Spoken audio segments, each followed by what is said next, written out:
إن الحمد لله وكفاه والصلاة والسلام على رسوله المصطفى وعلى عباده الذين ارتضى ومن بهداهم اهتدى وبآثار أهل المدينة اقتفى وبعد فالسلام الله على القوم people. This profile picture that you can see, today's guest is Ustadh Sharghzadeh, who is a lecturer in Persian poetics, a incredibly learned Ustadh on the legacy of Maulana Jalaluddin Rumi, and also many other epic poets, and some of those we're going to focus on today. I'm just going to bring in our guest. Where is our guest? Allahu Akbar. Here he is. Assalamu alaikum. Ustadh Sharghzadeh. How are you? I think Urdu and Persian are akin. You know, they don't have the same grammar, of course, but there's so many shared words that it can be very easy to learn very quickly. I mean, I knew one Pakistani gentleman who his last name was Bukhari. So you see, he's from Central Asia, and then he ends up, you know, it just speaks to the diversity of the Muslim world. He ends up in Pakistan, and he lived in Iran for 6 months to learn Persian, and it only took him 6 months. So after he learned it in 6 months, he returned home, and he had that skill in his belt. And I know a few other gentlemen who are Urdu speakers as a native language, and they learn Persian quite quickly. One thing I'll note, though, is that not all languages have the same essence, right? Yeah. The johar, or the gohar, as we would say, is different. So although we speak different languages, we kind of end up usually meaning the same thing. So when an Arab, and this is a perfect example of this, when I was learning Arabic, when in Arabic class, the teacher would say Taj Rasi, I immediately thought, oh, we say that in Persian, Taj Saram. They didn't need to explain the essence or the heart. You know, I understood it. I just needed to know the translation. But many English speakers would say, oh, the crown of my head, what does that mean? Why is that a special thing? And to that end, I actually want to read you a poem that I wrote that's about this. Sure, so you said we'll have a night of poetry. Let's go for it. So I said, oh, Persian is soul and Turkish is heart, and Arabic's eloquence, Urdu's the flame. Our tongues are diverse, but they're not apart. The bodies vary, the soul is the same. So I'd say that Urdu, Arabic, Persian, it's like different, basically, hearts and the same heart in different bodies, we can say, right? So when I say Habibi, you know, you guys, I don't know what you would say actually, but we would say Azizam. It's kind of the same idea, my dear. You know, it's very similar kind of ideas. Janam, exactly. Janam. In Bollywood, there's so many words from that are Farsi and are used in I mean, they've been popularized. Like Azizam, I think people would understand. In Urdu, they would clearly understand what you're saying, but a lot of those, like Janam, is such a common word. When you think about it, in all the songs, and in fact, you have certain songs of Bollywood where they just, you know, like this Nami Danam, this was like a Shah Rukh Khan track, and the whole thing, and people, I guess they don't understand, or I guess maybe they think they know it's Farsi, but these words are Mir Raqsam and all these kind exactly. So it's almost like actually was explaining this to someone. I was reading the Masnavi in translation with someone, just to kind of introduce the text. And in the introduction, Javed Mujaddadi said, I've italicized the Arabic words that are in the text. So the Masnavi might go 10 Persian lines in one Arabic line. So in the English text, he italicized the Arabic line so that the reader knows what is Arabic in the original text. What's a Quran quote? What's a hadith?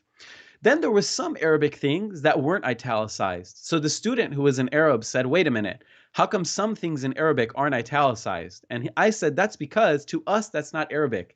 We use that so commonly that it feels Persian to us, right? So there are some phrases and words like Ya Allah, Alhamdulillah, Bismillah, you know, La Bud, you know, things like Nadir, like we say Be Nazir, you guys say Be Nazir. They're so commonly used. Oh, we don't you say really think SB. You say SB Nazir. It's slightly different. We don't see it as I foreign, do love right? the Iranian accent over the other. I do love that. I think it sounds proper slick. I think. Thank you. I appreciate it. Thank you. But in the same way, when Turks and Urdu speakers and Pakistanis and Indians say Janam, no one thinks, oh, this is a foreign word. It feels very personal to them, right? So it speaks to the interconnected. There's There's a Bollywood song actually, which is quite old, but it's based Mhm, on Amir Khusro's. I believe it's Amir Khusro's uh, mhm, poetry, which I mean we're talking almost 600-700 years ago in India, mhm, where he's got the first line of the stanza of mhm, the bait in Farsi and the second one in his mhm, version of what you couldn't say Urdu because this predates Urdu, but it was mhm, their kind of kariburi, it was their lingo, mhm, mhm. and so he'll say. And that's Zihal Miskin Makun Makun Tagaful. But Oh, yeah, yeah. they changed it slightly Beautiful. in the Bollywood song Mhm, Zihal Miskin Makum mhm, Baranjish. That's what mhm, they turned it into. mhm, But he has, and then he'll have the second line in his mhm, version of, which will be similar to kind of Urduish, and mhm, I think it's just so amazing how that's then 600-700 years later, it's part of a Bollywood track. mhm. Yeah, And, yeah, it's beautiful, it's beautiful. I don't yeah, know, it's fascinating because it kind of speaks to how amazing these people were, the fact that they could yeah, write. I mean, how many people can write poetry in one language, let alone switch between? I mean, there's some Rumi poems that go Turkish, Persian, Greek, Persian, Arabic, Persian. mm, They just so effortlessly switch between languages, and it just speaks to, how bilingual, trilingual. I mean, nowadays it's funny in the modern world. It's kind of sad. Being bilingual is considered cool, especially in America, Canada. You say I'm yeah, bilingual, they say, "Oh wow, sweet. You're wow. What language?" But back then, 3, 4, maybe some yeah, people in India and Pakistan are still like this because they know Punjabi, Sraiki, Urdu, English. Maybe it becomes 4 or 5. yeah, But in most countries in the world, people don't really aim. You go to Turkey, America, you don't meet people who speak 5 languages here and there on the yeah. street. But back then it was very common. And yeah, yeah. And it's amazing. I was reading up that, see, Mhm, something people underestimate mhm, is how widespread Persian was, mhm, especially several centuries back, and especially in places like if you're looking at. I was reading up that you had maybe I can't several, let's say, mhm, 15 million Farsi speakers mhm, around what would be the modern day Iran region, that kind mhm, of Near East, but they were saying somewhere near 100 million speaking mhm. Farsi in India at the time. That Definitely. it was, Yeah. especially Yeah. under Yeah. the Mughals and even prior to the Mughals, but just it was like the language, and a lot of them they owned it as their own language. They felt that Absolutely. and wrote Absolutely. poetry in it, and so Right. There's a very interesting book. I'm just sorry, really quick. I think it's called Persianite Selves by Mia Khanna or Khanna. I don't know if I'm saying her name wrong. I think she's a Persian or maybe South Asian professor in America, and she wrote about how Persian identity used to be transnational. So people mm, from South Asia, Turkey, Iran, they would all call themselves Persian because they loved the Persian language and culture. It wasn't like nowadays where it's turned into a race, where if you say I'm Persian, mm. that means I'm from a very particular country or ethnic group, etc. So there was this transnational Do thing. they say, by the way, this is a slight, I don't know if it's a political question, are they Mhm. allowed to say Persian today? And where Yeah, in Iran or in Iran, and yeah, so in Iran, being Persian is normal, but I'll say in some countries in Central Asia, there it's kind of a taboo to call yourself Persian. So Tajikistan, they speak Persian there, and it mm, was designed as the Persian Central Asian country. But in I countries meant like in the sense yeah. that is it made a point that we don't call it Persian, we call it Farsi? Oh, in terms of the language, okay. Yeah, So this is because of this is the kind of link to the complicated. Persian, Yeah. the heritage So thing. Yeah, Persian is the word in English, right? Kind of like you mm, say Spanish. I mean, I yeah, know yeah, you study Spanish, yeah, but Farsi is kind of like Espanol. It's the word from the mm, language. But I yeah. think because of Iranians who live in Western countries and they say Farsi, this kind of became more popular than Persian to Yeah, say I Farsi. thought it was a conscious decision to kind of distinguish from the Persian Shah and the whole, that and now the new republic, and so we're going to consciously call it Farsi and not call it Persian anymore. But I mean, this was just the impression Mhm. over the years, but it could It be. could be. I don't know. I think a lot of these decisions as to what a country or language is named are Yeah, politically motivated. It's possible. I mean, the fact that we're called Iran instead of Persia was politically motivated. You know, the any ethnic group's name, like a lot of times, for example, in Afghanistan, they don't like calling Persian Persian. They like to Yeah, call it Dari. Dari, And yeah. there's some political reasoning, you know, behind that. Yeah. But one interesting thing, just to go back to something you said, that there was more Persian in South Asia, especially during the heyday of the Mughal Empire. There Yeah. was a moment where the Mughals were very rich and Iran was getting poor. So there was actually more funding for Persian poetry in India. So in that Yeah. era, you see more poetry written in India than in Iran or in you know, Yeah. modern Turkey and the Ottomans. And that's actually fascinating. I think this is a bit of a random one, and then I'd like Mhm. to, you know, Mhm. dive deeper into about the great legacy of Maulana, Rumi, and Shirazi as well. But Mhm. I was going to say, as a side question, the Mhm. Farsi of India back then, and I know I'm not saying you necessarily specialize in the Mhm. history of that, but what I've heard is would it have been closer to the Dari kind of Mhm. accent Yeah, today? definitely. That's Definitely. what Yeah, it yeah. would have possibly sounded Exactly. like, and yeah, as opposed to the Iranian kind of Yes, you're correct accent. about that. Yeah, And yeah. you know the So this, yeah, sorry, go ahead. because I was going to No, say, on this just Iranian accent, is this modern or has this been since yes. time? Yeah, this is modern. This is actually recent. So Iranians used to speak the way that Dari speakers and the way that people in South Mm. Asia did. But I think because of the influence of Turkic languages, we Ah, changed some letters. So in South Asian and Afghan Persian, they differentiate between qain and qaf, right? We in Iran don't do that. We pronounce them both the same. We also have lost a couple other kind of particular sounds. Like there's a certain yeah sound that's lighter than the heavier yeah. So, for example, you guys would say bechara, but we would say bichara. We kind of drag the Y B. more. Yeah. Instead of Mm. bechara, we say bichara. Instead of bay nazir, we say bi nazir. And someone actually commented this, and I'd like to maybe, I guess, get to some of them. Haram people are commenting, saying, is there a particular type of Persian to learn to understand classical poetry? I would say formal Persian. There's no accent in formal Persian. It's all, Oh. the written language is all the same. I So wonder that, if, you know what you're saying about the ya, I wonder if that has influenced in mhm, Urdu, when you're learning the alphabet, they mhm, say two yas. mhm. So, you know, Interesting. they say like, they'll say like, obviously like a stretched ya, Mhm. and, but they'll write it differently, like the ya Mhm. and the ya. But, Mm. and then you Oh, I've think, seen that. I've seen that. and Yeah. so, Seen. but the understanding I get why they do that is to say one could mean e and one could mean eh, like as in. That I think that is it. So, Yeah, but that's I it. was wondering, maybe there was some inspiration from the Farsi origin. Then they could I have been, think yeah. that's yeah. So it's called ye majhul. So it's like the unclear Y. It could be a deep Y or it could be a light Y. Mm. So in some accents, the word for table is mies, Yeah, and other Miz. ones Yeah, it's maze, yeah. Like in right? Urdu, we would say Miz. Yeah. Exactly. So it's like it's majhul, it's unclear. It could be, and it varies from accent to accent. You know, you could never be 100% sure.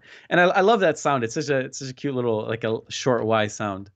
Mm. Someone says, so which accent is the oldest? The Yeah. Dari one, the one spoken in Dari. Afghanistan It and is. So Tajikistan. this is quite recent. Then it sounds quite Europeanized almost. The current Iranian. It does have that Yes. kind of twang to it. That kind of European twang. We're Yeah. very influenced by them. Yeah, we use a lot of French words in Iranian Farsi. We don't say tashakkur or shukriya. We What do say you say? merci. We say Merci. merci. Oh, Yeah. oh, Yeah, yeah. pardon.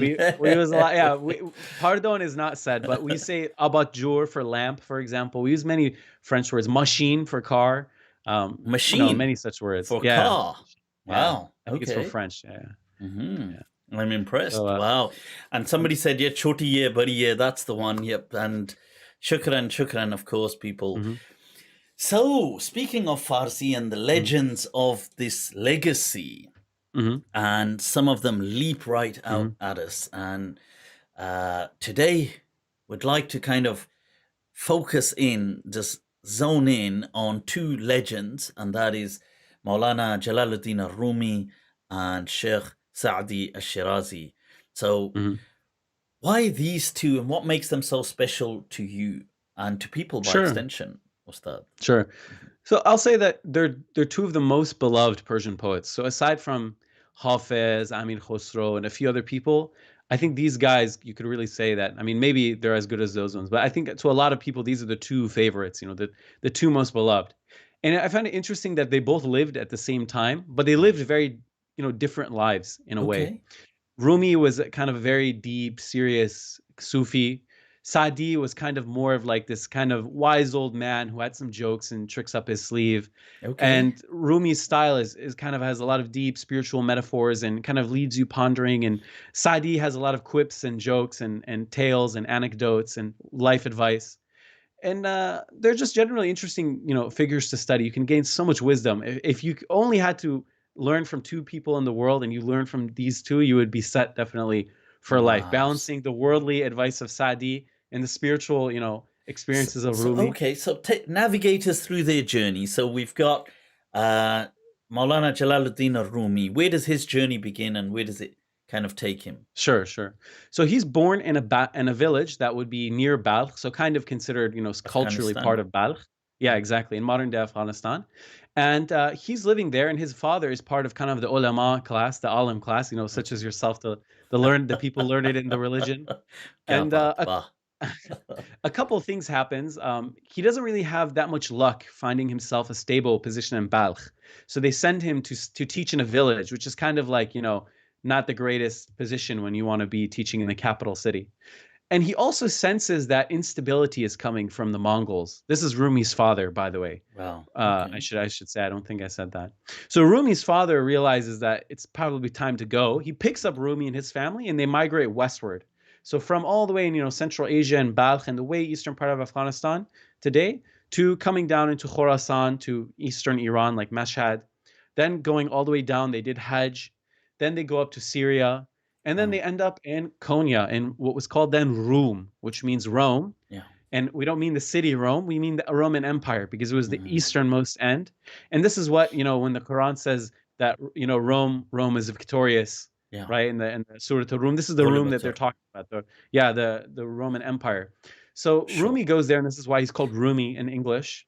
And this particular Konya, is that how we're pronouncing it? How do you pronounce it? Konya, yeah. Konya, yeah. Konya. So this was specifically referred to as Rum, or by extension, are you saying just the area was referred to as Rum generally? Yeah. But it was the capital of the Seljuk Sultanate in what was called Rum. Okay. And Konya now is a minor city in Turkey, like the fifth or something city. It's got 1 million people in it. At the time, it was the capital. And what was so interesting is that it was a Christian city. So the name is Greek. And when Rumi lived there, the majority of the residents were Christians. They were Assyrians, Armenians, Greek. There were Kurds. There were Arabs. It was a very diverse place. And this kind of opened up Rumi's lens to, many different types of ethnicities and ideas and worldviews. So Rumi, and he writes about Indians being there as well. So maybe they were traders, or maybe they lived there. So he knew about Hinduism, different types of Christianity, and different types of Islam, and all kinds of worldviews. There were even Turks who weren't Muslim still, who were pagans. So he knew about all kinds of tongues and worldviews. And this is why he writes in Greek and in Arabic and in Persian and in Turkish, because he's aware of and this kind of opens up his worldview, right? So, Rumi has, and I guess I could pull it up. This is one of the benefits of talking about, talking on the computer. Let's see. He has this beautiful poem that kind of encapsulates his wisdom about these things, where he says, "Hamzabani khishi o peivandist, mard ba namahraman chon bandist." So he says, speaking the same language is like a connection. It connects you to someone. Right? A man who's stuck with people who don't speak his language feels like a slave, right? So first of all, he kind of creates this idea that language is very important. But then he flips it. Say that poem again. Sure. He says, Hamzabani khishi o peivandis. Hamzabani, okay, so the same kind of language, yeah. Mard ba namahraman chun bandis. Okay, so speaking the same language. Mard, so it joins a person with a namahram. Did it use the word namahram to mean a separate? Yeah. So he says, if you're with a namahram, you feel like you're enslaved. Yeah. You have nothing to say to them. But then he flips it around. He says, Ey basa Hindu o Turk hamzaban. Ey basa do Turk chon biganegan. But then he says there's many Indians and Turks who speak the same language. Yeah. And there's many Turks who don't speak the same language. Began is obviously like a stranger. Yeah, exactly. So what is he talking about? Then he explains. He says, پس زبان محرمی خود دیگر است. همدلی از همزبانی بهتر است. So he says the tongue Kya of baat being a hai. mahram, of being an intimate, is a different language. It's not the tongue, the language of the tongue that we just utter sounds. And then he says having the same heart is better than just sharing the same superficial language, right? So then he says Wow. غیر نطق و غیر ایما و سجل 100,000 ترجمان خیزد ز دل. So then he says without speaking, without making motions, and without writing, 1,000 translations emerge from the heart. Wow. So he's getting at this deep wisdom. He's saying language is important, but not that superficial language, right? That deeper language that's in the heart, that's not spoken through words. You ever have that moment where you meet someone when you're traveling, maybe an old taxi driver, and you can't speak to each other, but just through kind of small, like emotional things, you almost have a conversation? That's the conversation of the heart that Rumi talks about. And I think that it was through living in a very diverse place that he was able to come to this wisdom, if that makes sense. Yeah, no, absolutely. Right. Wow. It's very Okay. beautiful. And so that's his he's come to Rome, and this is, he's kind of growing up there. Just pausing him for a moment. Sheikh Saadi, what about his kind of All right. journey, beginning and his Sure, beginnings, sure. and as he kind of starts to Sure. to emerge? Yeah. So Saadi is born in Shiraz, and we don't know exactly when either of them were born. Probably Sure. like within a couple years of each other. So they're basically the same exact generation. This And I is should say about this is like in the common. This is like the 13th kind of century. It's century, yeah. So it's 1200 and 1207. early 1200, Yeah. 1207, Exactly. something And like it's that. important to note that was a very unstable time in the Muslim world. The Mongols were ravaging, destroying cities. I mean, we think about the Muslim world today, it was worse then. Think about entire cities burned, everything, the whole library, everyone killed, all the women taken to slavery, astaghfirullah. Like the worst possible things were happening. Baghdad eventually destroyed, sacked, burned. The Mongols come in, And upend it's interesting everything. because you see, Baghdad being ransacked, just on a side note for people, it's not just a city being ransacked in that sense. That it was so in the heartland of just Muslim lands that this was in its sense unprecedented. Absolutely. It was so secure. I mean, people had taken over Baghdad amongst themselves, like Muslims had taken over. They had been, rioting. These things had happened. But for a foreign entity to come into the heart of it was just unimaginable, because it was so securely nested and rested within Muslim territory that for foreigners, it's almost like aliens coming. I mean, and for this to have happened, and then with such devastation, it really shook the very existential core of Muslims right throughout the entire world. Yeah. No, absolutely. It was just a tragedy that we can't even maybe comprehend now. Yeah. So Saadi and Rumi both are raised in this environment. And I think it was through that tragedy, through that darkness, that their nur was able to shine. It's, through the concrete, a rose grew, like if to use a modern metaphor.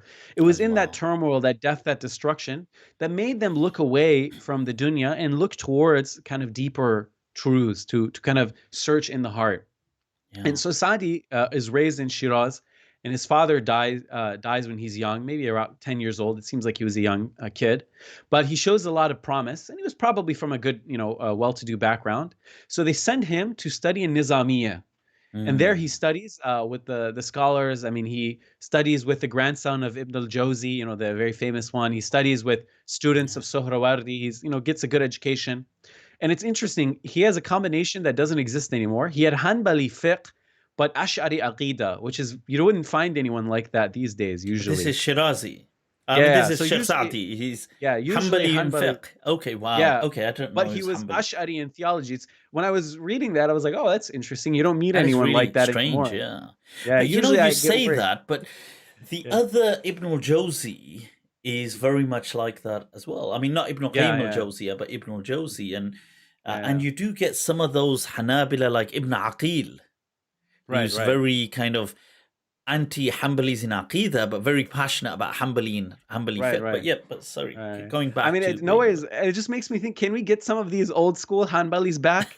Every time I think Hanbali, I think of you you've got put the you've got napkin on to the head. put I out think of more the of this napkin. love poetry, and you got to melt the hearts, Ustad. That's what you got to do. Anyway, so Saadi studies, and he spent some time in Baghdad. He becomes very fluent in Arabic. The Persian poets would write poetry in Turkish, Persian, etc., or Arabic. I repeated Persian, but his Arabic poetry is excellent. It's very good. Arabs even read it. Like Rumi, to a lesser extent, but Saadi's poetry, I've showed it to Arabs, and they appreciated his skill. I mean, he really perfected the science of the Arabic language. And after a while, he starts to wander. And it's not clear if it's because of the invasion of Baghdad, but he has a beautiful poem that I'll inshallah read in a bit. I need to first pull it up, about actually the destruction of Baghdad. Wow. But what's amazing is that through his travels, he kind of basically acquires kind of the same worldly wisdom as Rumi, but he doesn't take it from a spiritual angle. He kind of looks at it more from kind of a wit and wisdom, telling you the best way to live your life. So, you travel and you see stupid people do stupid things, you learn wisdom. You see someone get robbed and he annoys the robber and he gets killed, and, he tells you some story. But he has a really beautiful couplet in Arabic from a longer qasida about the destruction of Baghdad. And I'll send it to you in the chat, in the stream, just so maybe you could correct my pronunciation or look at it. But it goes something like habastu bijafni al-mudama la tajri falama tuqa al-ma'u istatala ala sikri nasimu saba Baghdad bad kharabiha tamanaytu law kanat tamarru ala qabri. Such a beautiful poetry, and written by a Persian. It gives us pride. And he says something like, though I confine my tears so they don't flow, when water floods past eyelids, it will go. Wow. Baghdad's I love breeze, the translation. Thank you. Baghdad's breeze following its destruction, I wish that over my grave it would blow. So he's saying, oh, tamanaytu, I wish that the breeze of Baghdad would blow over my grave one day. Wow. So he's deeply just going to sense the lament. And he has another poem. It's like fi marthiyat Amir al-Mu'minin Ma'amun, the caliph that was killed by the Mongols. And he spends decades wandering in North Africa and Egypt and modern day Syria, Lebanon, modern day Turkey. Some say he writes about going to India, to Turkestan, where we'd call Xinjiang today, in Western China, where the Uyghurs are. So we should take this with a grain of salt. They say he exaggerated a little bit, but he was a well-traveled person. We can more or less say that. And so this has produced this worldly wisdom that he's imparted. Are they saying that he couldn't provide receipts for all his travels? something to that account. The accounting department said we didn't get all the receipts, but And Saadi is known as being a great love poet. So aside from his, and I said maybe we'd read some of his wisdoms later. He has some books of just straight wisdom, and I've actually taught a course that's public on YouTube on one of them, the Pan-Nameh, Pandnama. I taught it, and it's on YouTube just for free. What's pan in Pan-Nama? Pand means wisdom, and Nameh means like book of wisdoms, right? So he wrote a lot of love poems. He's very famous as a love poet. He writes beautiful love poetry. He's a very, very famous love poet. I mean, just kind of, some would say, without equal. Okay. Wow. Any of his own love stories in that, or does he? Definitely. Actually, he writes in his serious works where he gives quote unquote advice and spiritual advice and all that. He writes about how he's upset that people don't take him seriously, that they say that he's not a serious, like a serious sheikh or something like that. That he writes a lot about, and he writes, a lot of. I'm sure that's a lot of deja vu for many scholars, sheikhs, and imams, and people like Sheikh Saadi just pick a ticket and get in line. Everybody, it's the same story everywhere. No, he writes. He writes, for example, he writes that if my love were to be exposed, I would be executed, and my lover wouldn't care. I mean, the head punishment was there. I mean, he has one where he says سلسله موی دوست حلقه دام بلاست هر که در این حلقه نیست فارغ از این ماجراست. So he says Wow. The chains and locks in a lover's tress, traps of trouble lie there. Those outside of this circle are unaware of this affair. So in the hair of a lover, there's Yeah. traps of trouble, right? But the people who aren't in our circle, they don't know what's going on. So he says, Wow. گر بزنند دم به تیغ در نظرش بیدریغ دیدن او یک نظر صد چومنش خونبهاست. So he's saying, if they slice me with a blade and he cares not to bat an eye, just a glance from him is blood money for 100 like I. So the idea is he's going to get executed, right? But you can pay for someone's life. You can save his life. Just one glance would be enough to pay off, Saadi's blood money. He's so infatuated and in love with this figure, this mysterious figure. Wow. Okay, that's and Saadi, his works, which are incredibly popular. Tell us a bit about Sure, them. sure. Well. Yeah. So he writes the part of the poetry that I was reading. It's called his divan, which are all ghazals. They're all 10 to 15 kind of line poems, and they're all love poems. He writes them all, and they make him quite famous. They're very famous, and he writes that sometimes when he goes to places, the people who are there know about him. But what's so beautiful about this, before social media, they didn't know what he looked like or who he was as a person. They had just heard of his poems. So he writes actually somewhere that he went somewhere and that someone kind of rebuffed him, that maybe he needed help and they didn't help him. And he saw that that person was reading his poem, that his poetry was so famous. So when he was going to leave that city, word had spread that, oh my God, this is that guy. So the guy went to him and said, hey, I'm sorry, I didn't know you were Saadi. I like your poetry. So just to give you an idea of, how famous he had become. Wow. And when he returns to his city, his ruling family, the people that, his government that paid for his, his stipend to go study in Iraq, he needs to get on their good ends because they wonder, where'd you go, kid? You've been gone for about, 40 or 50 years. Whatever happened to you? And they're like, we know you've been using our credit card all these decades, but can you justify some of this spending for the love of God, please? Yeah. So he gets there and he basically needs to get in their good graces. So he writes a very large book called The Bustan, which is this very serious kind of full of stories that they're designed to impart advices. Talks about the essence of Islam, how to be a good person, how to help people, etc. Live out the faith. And then after that, he writes a much shorter book, but actually more famous than the earlier one, called the Golistan. The Golistan is full of small, short anecdotes. So one of them, they could be as short as a sentence. One of them could literally be, the Quran was not sent down for the beautification of voices.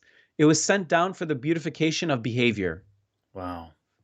A short sentence with so much meaning. His idea is, it doesn't matter if your tajweed and tilawat is perfect if you're a bad person, right? The more important part of the Quran is to beautify your character through it. So true. Not just that. I mean, now we have, subhanAllah, it almost has a one-to-one connection to now we had a famous Quran reciter was outed as an abuser, right? I think that would apply directly to that situation. Who cares if his tilawat is incredible, right? I mean, look at who he is as a person. What's interesting on that word alone is the term used, tajweed, in Arabic. It comes from the root of jud and jawad, making something good by giving. This whole, and obviously this wasn't used in the time of the Prophet ﷺ, but used after Muslims came up with the term tajweed.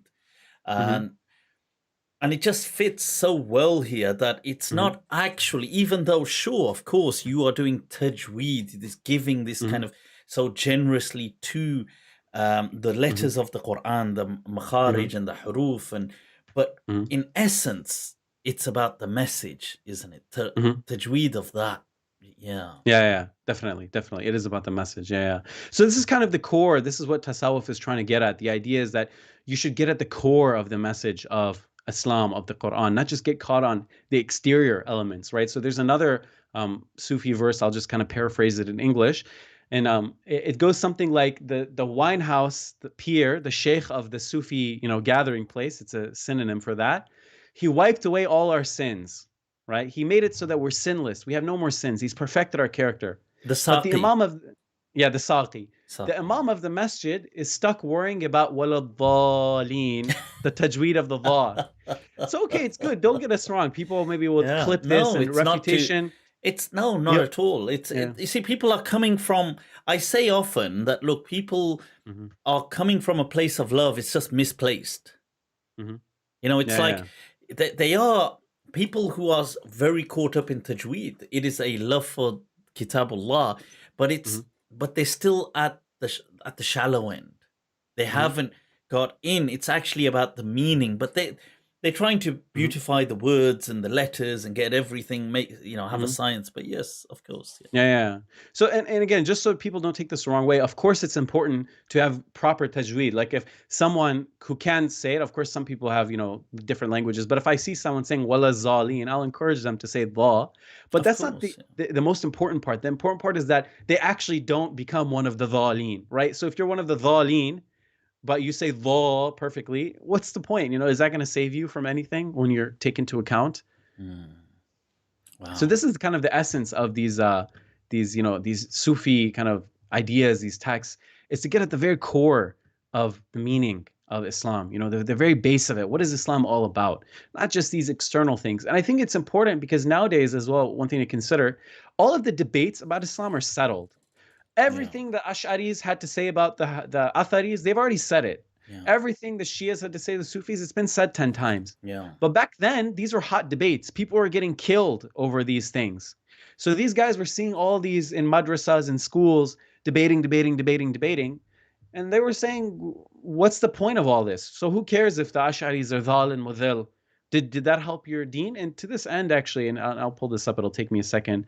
There's a very famous poet named Sheikh Baha'i, and actually speaks to the internationalness of our culture. He is actually born in modern day Lebanon, but Okay. he ended up living in Iran, and so he became a Persian poet, so to speak. He wrote most of his work in Persian, and he had this very beautiful uh, poem that I was reading, and it just struck me, and it really spoke to my experience.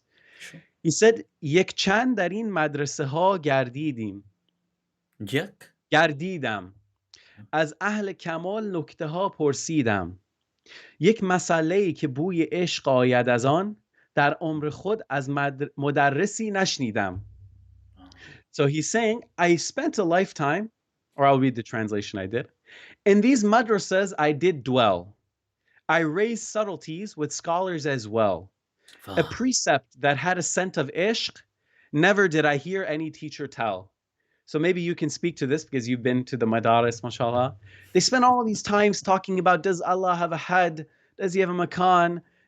Do you supposed to do sadal or not do sadal? Or, is this the best qiraat or that the best qiraat? Or is maulid allowed or not? But where's the love? Where's the ishq? You know? Yeah.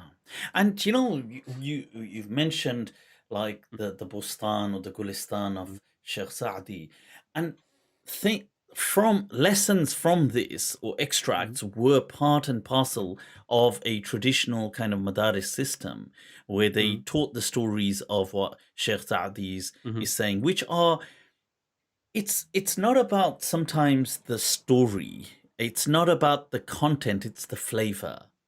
You Mhm. see, these people, these mystic scholarly poets, they are on a different bandwidth, a different kind of wavelength, a frequency. It's very different to your traditional kind of qadi, Mhm. faqih kind of wavelength. And that impacts the nuance of Islam that you pick up. Mhm. But in recent decades, I'm just saying, I mean, people have their reasons. This isn't necessarily, I'm not trying to put it as a criticism. I'm trying to put it as an observation Mhm. that these things have been extracted from the curriculum.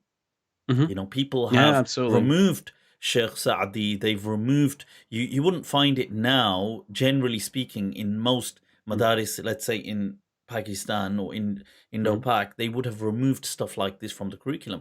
And one could argue that, I mean, they could argue that we did that to simplify.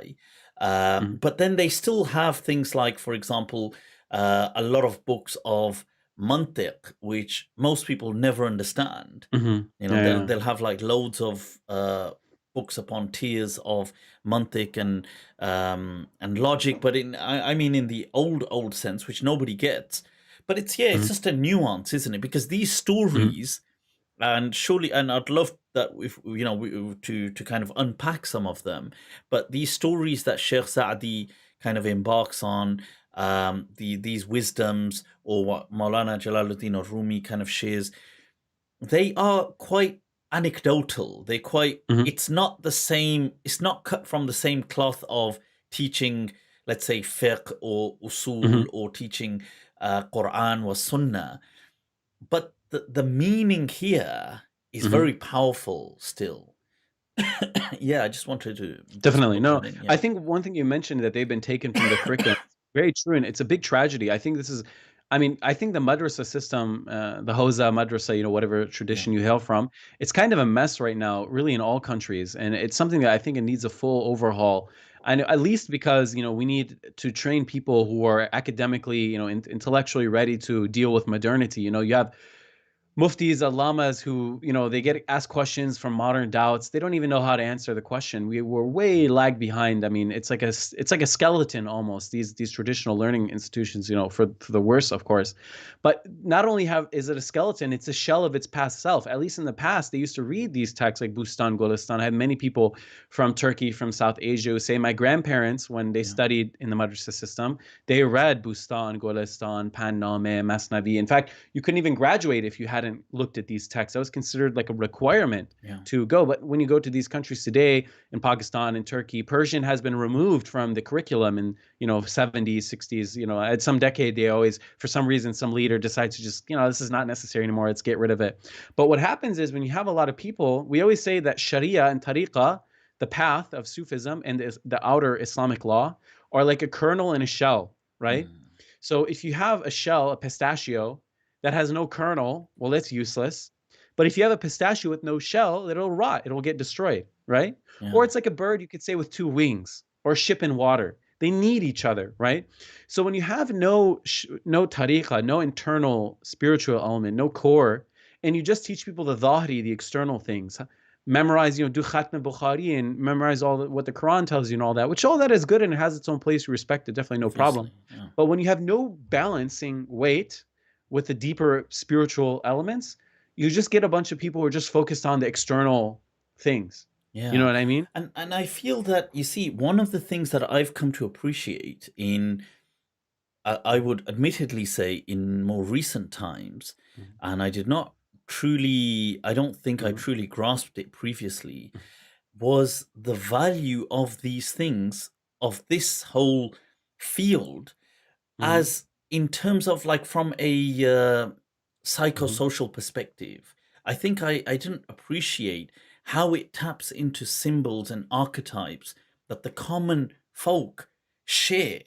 Mhm. Like when, let's say, Maulana Jalaluddin Rumi is in his Masnavi sharing stories, when, or whether wisdoms that are being shared by Sheikh Saadi, these things, these stories, for example, they may be about, let's say, there's a love story. So Jalaluddin or Rumi Mhm. speaking about, there's a king and he's fallen in love with this Mhm. maid, and you know, he wants some cure, and she's Mhm. told she's got a disease, and the doctor Mhm. says, well, he diagnoses the disease, and the disease is love.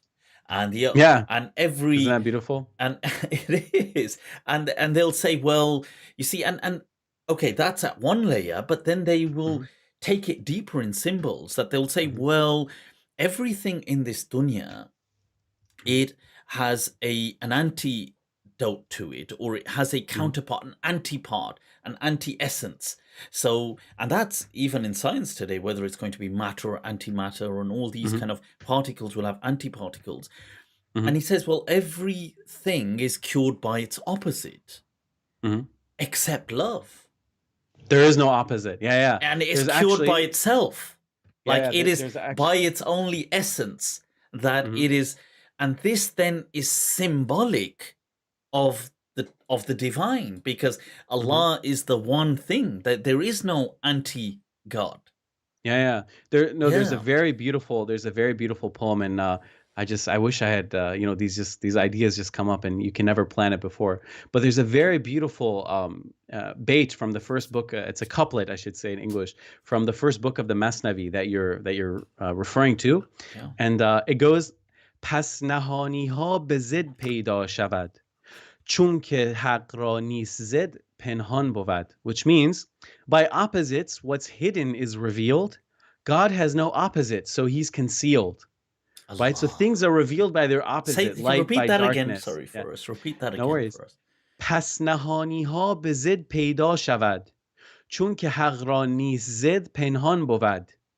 Wow. By opposites, what's hidden is revealed. God has no opposite, so he's concealed. Yeah.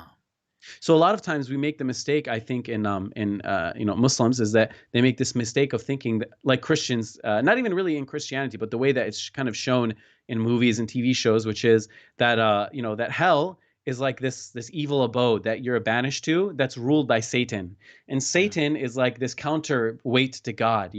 That God and Satan are like equal nemesis, but Islam is not like that, right? Satan is just he's like a lowly figure compared to God. It's not like they show in the cartoons when Satan is a one guy and God is one guy. So it's not like God's opposite is Satan or something. He has no opposite.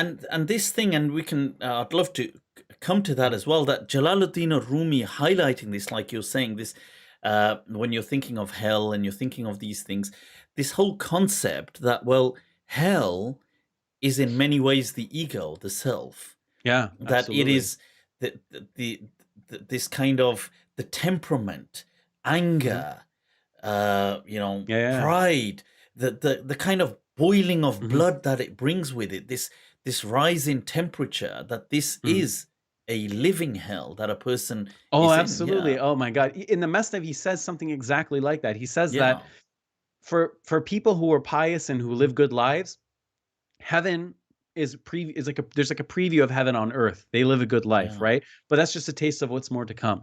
And the people that are evil, that do bad things, that harm others, their life is a hell, but that's just a preview of the hell that's to come. They're tormented a little bit on this earth so that they can get an idea of the path they're going, where it heads to, right? But ultimately there's a greater aversion that lies ahead. And Saadi actually says something similar. He says that before a person who is getting the subject of anger is upset, the person who is angry is even more upset. Or literally, he says the flame of anger burns up the angry person for sure. It may or may not burn the other person, right? So there's a lot of wisdom in these words. Absolutely. And somebody had just mentioned here that, look, anti-love is hate, right? Like they'd asked the question. And that's exactly the point that, Maulana Rumi is saying, that you see, when he's highlighting, like you mentioned, these anti-paradigms, and saying that often the cure in this dunya, the qawaneen, if you like, the qanoon, the kind of law, the axiomatic way, is that things are cancelled by their opposites. As in things, the cure for something is in its also fire. You'd cure it with water, as in put it out. And he's trying to say in the story of, let's say, the woman who has this disease, which is love, that things, the opposite cures them, but except love. Like hate does not cure it. Like to cure it, you cure it with the disease itself.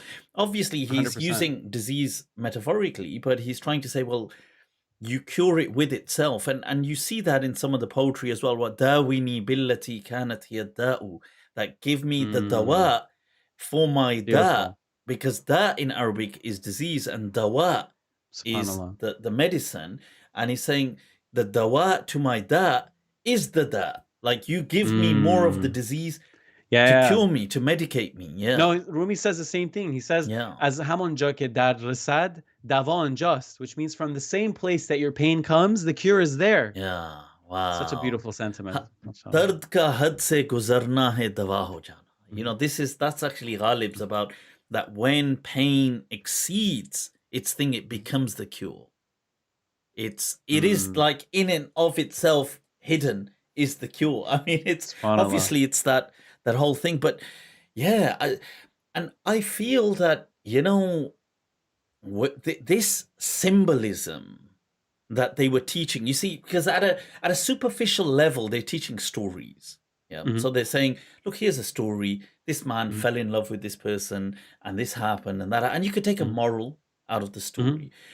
But then you go deeper into the stories. There are these symbols. You see this symbol of love, of which and these kind of these opposites, like you mentioned, bizid, the opposite, and how everything has an opposite except God. It doesn't. You see, now so you've gone from these symbols of love and medication and disease, and you're looking at opposites, and then you've gone from this whole theme to understanding, well, God doesn't actually have a polarized opposite. There is no, he is the transcendent. And Right. and this is massively profound. This is not something, it's Definitely. not, we're not still at that little story level of, there was a man and he fell in love with this person. And so this is what's being taught, and the public, the people out there, they resonate with these archetypes. Definitely. These stories, these things, people, there's a frequency, people can pick up on it in society. They may not, and this is the language in which faith and religion, I suppose, was articulated to people, the common Absolutely. person. Yeah, It's yeah, not, definitely. yeah. There's actually a very good here. I'll pull it up right now. There's a very good quote pertaining to this. So it's almost like I primed you for this, but I didn't. SubhanAllah, it just came up. There's this idea in Persian Yeah. that the Masnavi is like the Quran in Persian, right? They say there's a famous quote which is Masnavi ma'navi Maulavi has Quran dar zaban Pahlavi. Again, Masnavi ma'navi Maulavi has Quran dar zaban Pahlavi, which is something like Rumi's spiritual Masnavi is the Quran in Persian, right? And then he Iqbal actually said this about Rumi. He said, "Ruy khod benmud pir haq seresht, ku be harf Pahlavi Quran nevisht." So Iqbal is saying this. The truth-tempered sage showed his face, his visage, and he wrote a Quran in the Persian language, right? Wow. And then another poet says about him, he says, "Sha'iri ku ke hamchon ali janab, nis peygambar vali darad kitab." He says, where is the poet who, like that exalted man, like Rumi, is not a prophet, but he has a kitab, he has a scripture.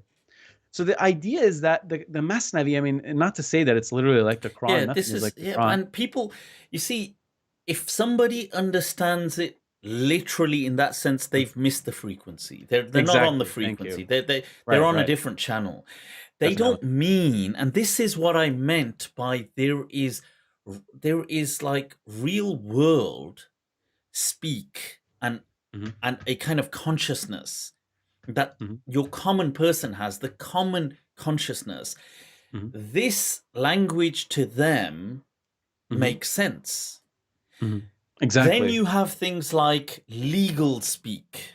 Yeah, right. Now, legal speak is not, legalese is not your common language for the normal Absolutely. person. So you may get some of the clergy or certain people saying, wait a minute, what is being said here? What do you mean? Do you actually mean here, like, oh, this guy has scripture, or this guy, we're referring to it as the Quran? They're not referring, they don't mean this is an actual Quran in that sense. They're using this language generously. Like somebody may Definitely. refer to Sibaway's book as Quranun Nahu, the Quran Exactly. of Thank you. grammar. Perfect. That's, yeah. Perfect. Exactly. That's exactly what they're getting at. But the idea is, I mean, even nowadays, really, I mean, many people learn to read the Quran, but how many lay Muslims are fluent enough in Arabic, such as yourself, to actually pick up and read the Quran and understand what they're reading? Most people really wouldn't get much. So the idea is that the Masnavi is written in a language, Persian, that the average people would understand, and that they can connect to the essence of the Quran, that the values, the ideas that are there, the core, right? Like Saadi said, not just the external part, but the core from this book. And the book is packed with either paraphrases in Persian from the Quran or direct quotes from the Quran. So he references the Quran all the time in the Masnavi. So it's a book that's deeply informed by the Quran as well. And I'll tell you what really leaps up, it's so fantastic that given their time frame, it was a very dark century for much of the Muslim world. Great turbulence, great tragedies, travesties, I mean, you name it, disasters, all sorts going on. Now, if somebody was to give, like what they've done, they've attempted to give the values. See, this is what they're trying to do, impart the values, the Quranic values, but by means of kind of anecdotes and apocryphal kind of data, and they're just using poetry, and they're just giving just values. It's not a legal text. And they're trying to make people that if you read this, sure, you may not understand the Quran, but if you read this, you will be a good person. Exactly. But what shines through, now think about it. If somebody was to write something to say, I know, I want to write something for the common person to make them a good person. I want them to walk away. They may not understand Arabic, but they're going to walk away with the values of faith. And in that time as well. So what you may think is, well, okay, this person would be like, okay, I'm not going to lie. I'm not going to steal. I'm not going to do this. This is what people may assume. And that obviously is there. People, they're trying to say, have a good ethics.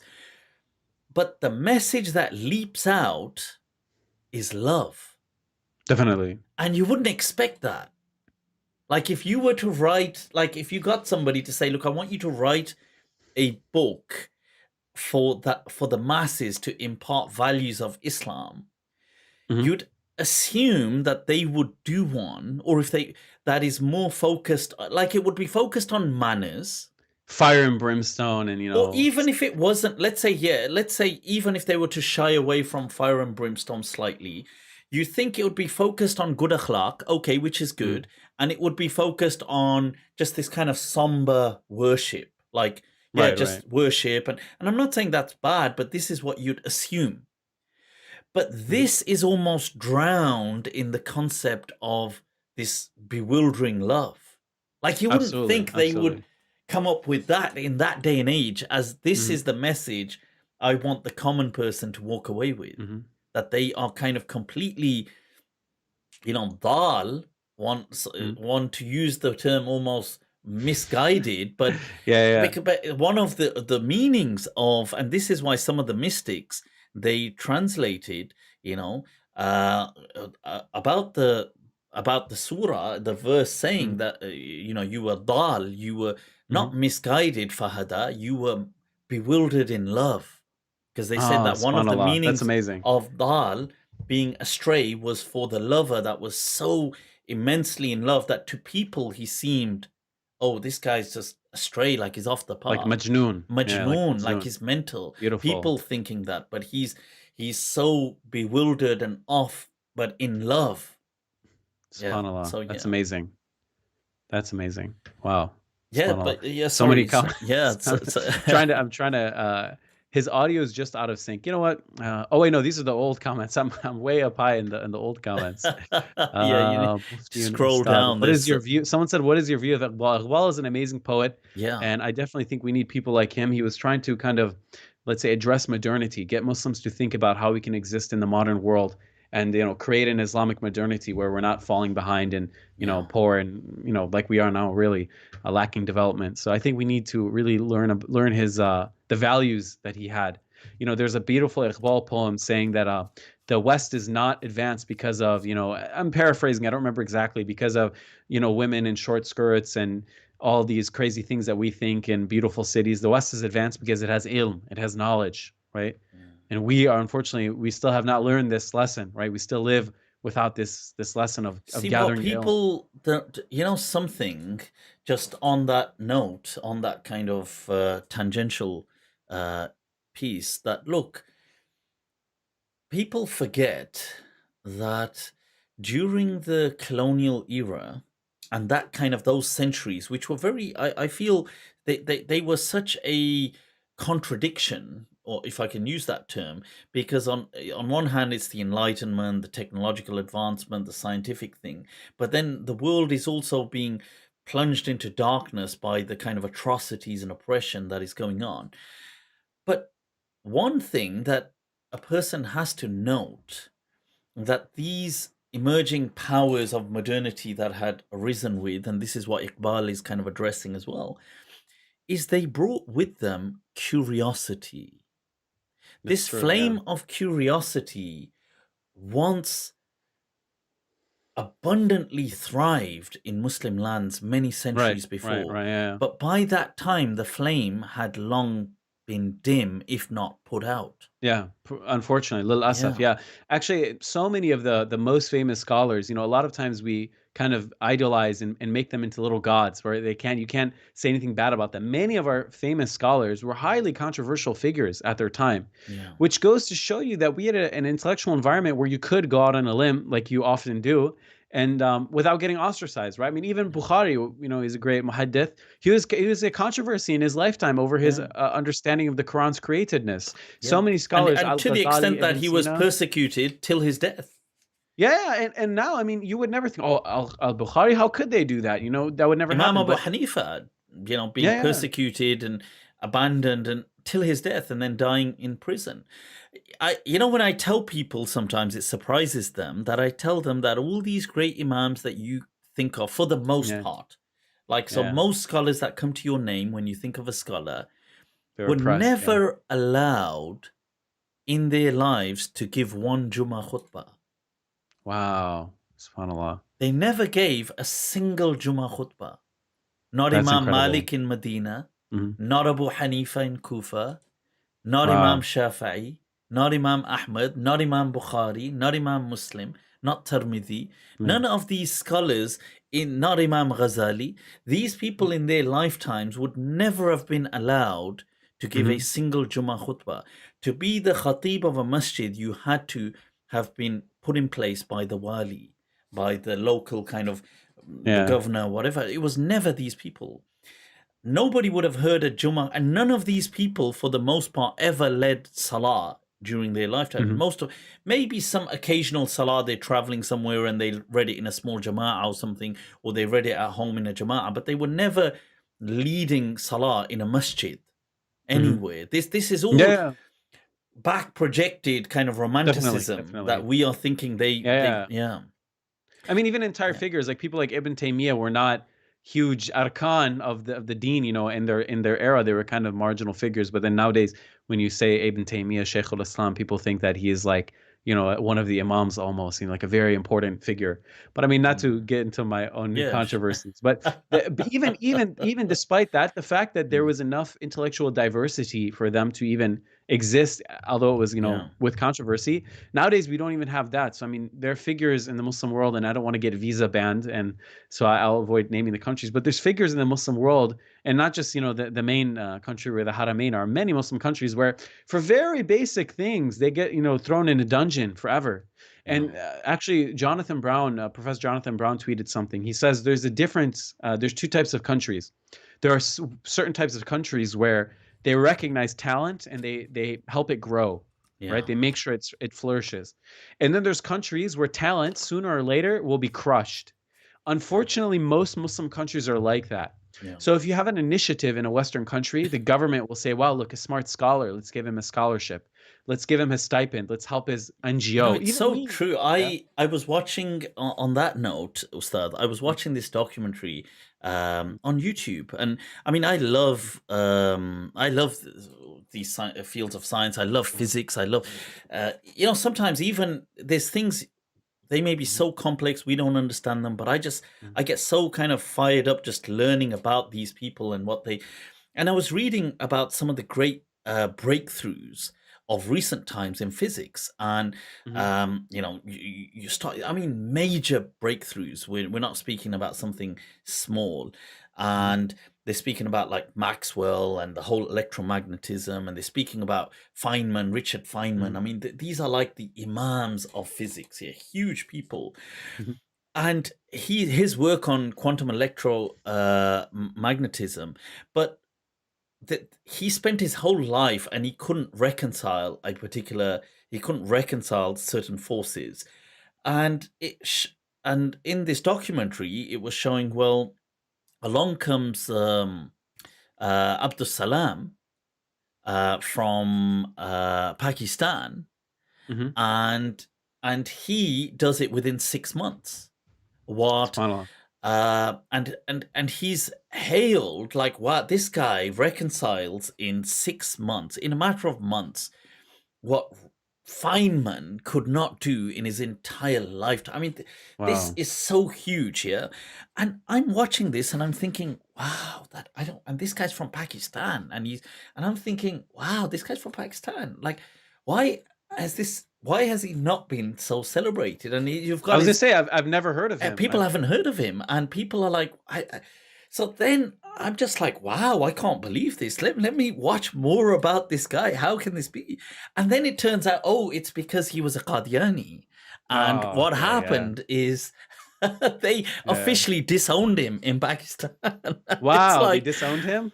Oh and my yeah, God. and I think when when he died, he wasn't allowed to be buried in the normal kind of graveyard. But I just I felt like, like for a moment, because I was just so like in So this hopeful. cloud that I can't believe that that the greatest minds of physics they were just all stalling. And along comes this guy from Pakistan, and he comes in Mhm. the 70s to Cambridge, and I believe it was Cambridge or Oxford, and he comes to the UK, and within a matter of months, he reconciles something that, you know, the Right. greatest minds couldn't do. And I'm thinking, Couldn't do. wow, this Wow. is so amazing. Pakistan must definitely celebrate this guy because he must be a No. legacy. And then Oh it man. turns out, well, oh, sectarianism got in the way, Right, and it right. comes back to this question because look, I get it. I mean, I'm not trying to say people need to agree with Qadianis. Obviously, they won't, and obviously, I mean Mm, that makes sense in its own right. I mhm. totally understand that. But at the on the same token, this has nothing to do with that. Right, This is right. He's a physics. physicist. Yeah. This is No, not. this is This is the not issue. about. It's like He's not talking about Islam. He's talking about right, physics, for right, God's sake. And he's done right, something for right. humanity. I mean, he was a Nobel laureate. I mean, he won the Nobel Prize. So Mhm. he did something that humanity got to understand physics better.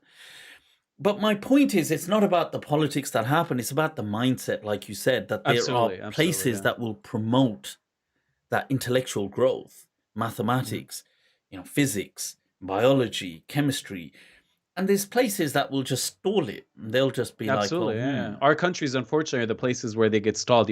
Where in Western countries, again, like I said, I was sent to study Arabic from the United States. My university gave me a scholarship. Would Iran, or any Muslim country I would be associated with, fund me to go learn Arabic somewhere? Definitely not. I mean, in Muslim countries, you'd just be happy that the government doesn't bother you, let alone expecting them to help you in any way. And it's just a shame. I mean, all these scholars that we're so interested in, they were only able to become who they were through patronage, through sultans or some person funding them, some person that they was interested in their work, sympathetic.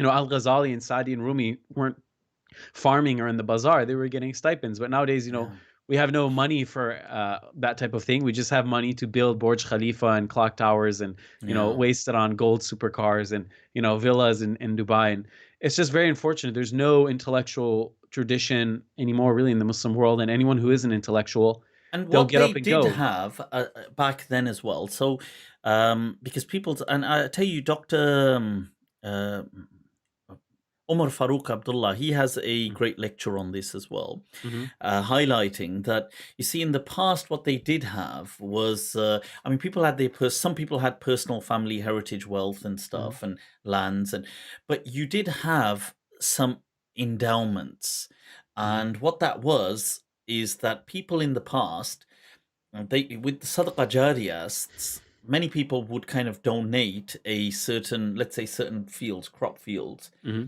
and they would donate it to, let's say, a particular, what might be a madrasa, or it might be certain students of knowledge from that area, whoever are Right. students of knowledge.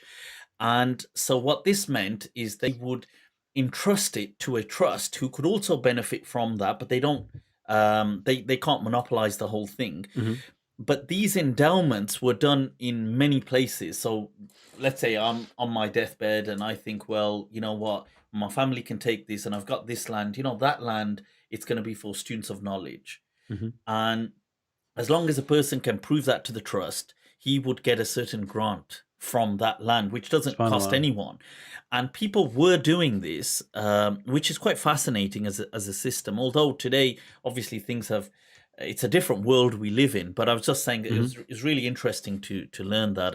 Dr. It's amazing. Omar Yeah. Farouk has a whole, I think, a lecture on it. It's Yeah. interesting. Yeah. I mean, there's no knowledge produced without money behind it. And unfortunately, there's Mm. just, no money for these types of things in the Muslim world anymore. They're just not interested. So it's very sad. We are in many ways responsible for our own lot. I mean, colonization has ended approximately, I think, 100 years ago now, where we're reaching a century of the last, colonizers leaving our lands. And, we can't recuperate historic wealth, but we can still at least change our mindset. Our mindset is, more or less kind of unchanged. Is as Because it the was then. question is this, that Ustad, that you see today to learn Islam, really, if you live, especially if you live in the West, because okay, wherever you live, Islam, why would a person be learning about our heritage? Let's say the heritage, the whole Mhm, Torah. Why would a person be learning either just out of passion and an interest, mhm. but then there is a lot they have to do to get to that. To get to that Right. kernel, you have to, for example, study the Arabic language, Mhm, study Farsi, study this, mhm, study that, and then you get to this kind of juicy parts and mhm. stuff. Or you've just been put in a madrasa, like let's say in many Muslim countries, like let's say Pakistan as an example, parents may just put their child in a madrasa because it just means that the child will be one babysat and provided Fed, food, yeah, and he'll exactly. have basically that's the next 10 years he's being taken care of. Like Yeah, I'm let's say they're impoverished, and I'm not blaming them. I'm just saying that any person wants their children to survive, and if they don't have money and they think, well, if I put him in definitely. a madrasa, at least he's being fed. Mhm. But then this is not, it's the opposite of creme de la creme. It's the Yeah, lowest, unfortunately, kind of rungs of society that are being put into a madrasa system, which then are emerging on the pulpits and on the yeah, minbars. yeah, yeah. Unfortunately, And so we can't, it's difficult because if the bright minds, they're saying, well, I'm going to make him a doctor. I want to make her, right? this. Exactly. They're Yeah, not yeah, going to think, definitely, well, definitely. because if they've got a kid, they're not going to say, well, I'll make my kid learn about Islam, because they're going to think, well, what on earth how's that going to feed him? Yeah, yeah, definitely. No, So, I think yeah. unfortunately there's this joke. I mean, in Arab countries and maybe I guess Pakistan, as you say, in Iran, where if you have 90 to 100, you become a doctor. If you have 80 to 90, you become an engineer or a lawyer. If you have 60 to 70, you become a butcher or something. If you get below that, then you go to the madrasa and you become, Maulana, Mufti Saab. And it's just kind of its illness kind of become a joke. The Mm. idea is now when they think about an imam, they're picturing a poor, uneducated person. It's very sad. I mean, these are the people who are, they say al-ulama waratha al-anbiya, right? Mhm. That the people who, the scholars are the inheritors of the prophets. But, we're just kind of mass producing these people who really don't know much. I mean, I remember a cousin of a cousin in Iran, he graduated, he wanted to go to the madrasa system, and his parents were upset. They said he's too smart. He should do secular study. He should go to the university to study Islam. Yeah. He shouldn't go to the madrasa. It'd be a waste of his talent. I mean, and it's very sad. I remember one time I was in a bus ride from one Iranian city to another, and the city that I was headed to happened to have a big madrasa in it. It was just on the way in my trip. I wasn't actually doing anything there. And I happened to be next to someone, and as it is, the ride is shorter if you're talking. We started to talk, and I realized, that he was a sheikh. He had the whole garb, and I had normal clothes on at the time. And he was You surprised. were in undercover clothing, Yeah, civil and he clothing. said, and I said, well, why don't you come to the madrasa system? I mean, you know so much about Islam, you know Arabic, and I said, I want to improve my Arabic, and he laughed. He said, your Arabic is better than some of the teachers. He says, you already know enough to be considered quote unquote like a sheikh and get assigned to a masjid and lead prayers, and I was kind of appalled because I certainly, especially then, but not even now, wouldn't feel ready to be a spiritual leader like that, but.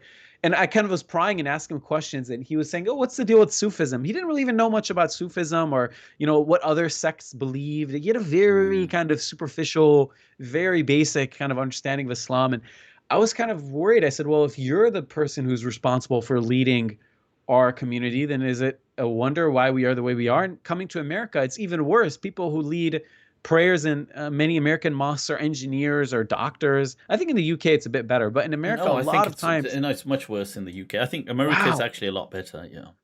no way, wow, Yeah, that's because in disheartening. A lot of, in America they actually pay the imams pretty well, I think. So, given the general kind of standards, and at least that's why you'll see the average American imam is still, because there's obviously money in the field. it still kind of attracts a certain amount of talent. Whereas Right. in the UK, because the I mean, you would not survive on a kind of Maulana salary here.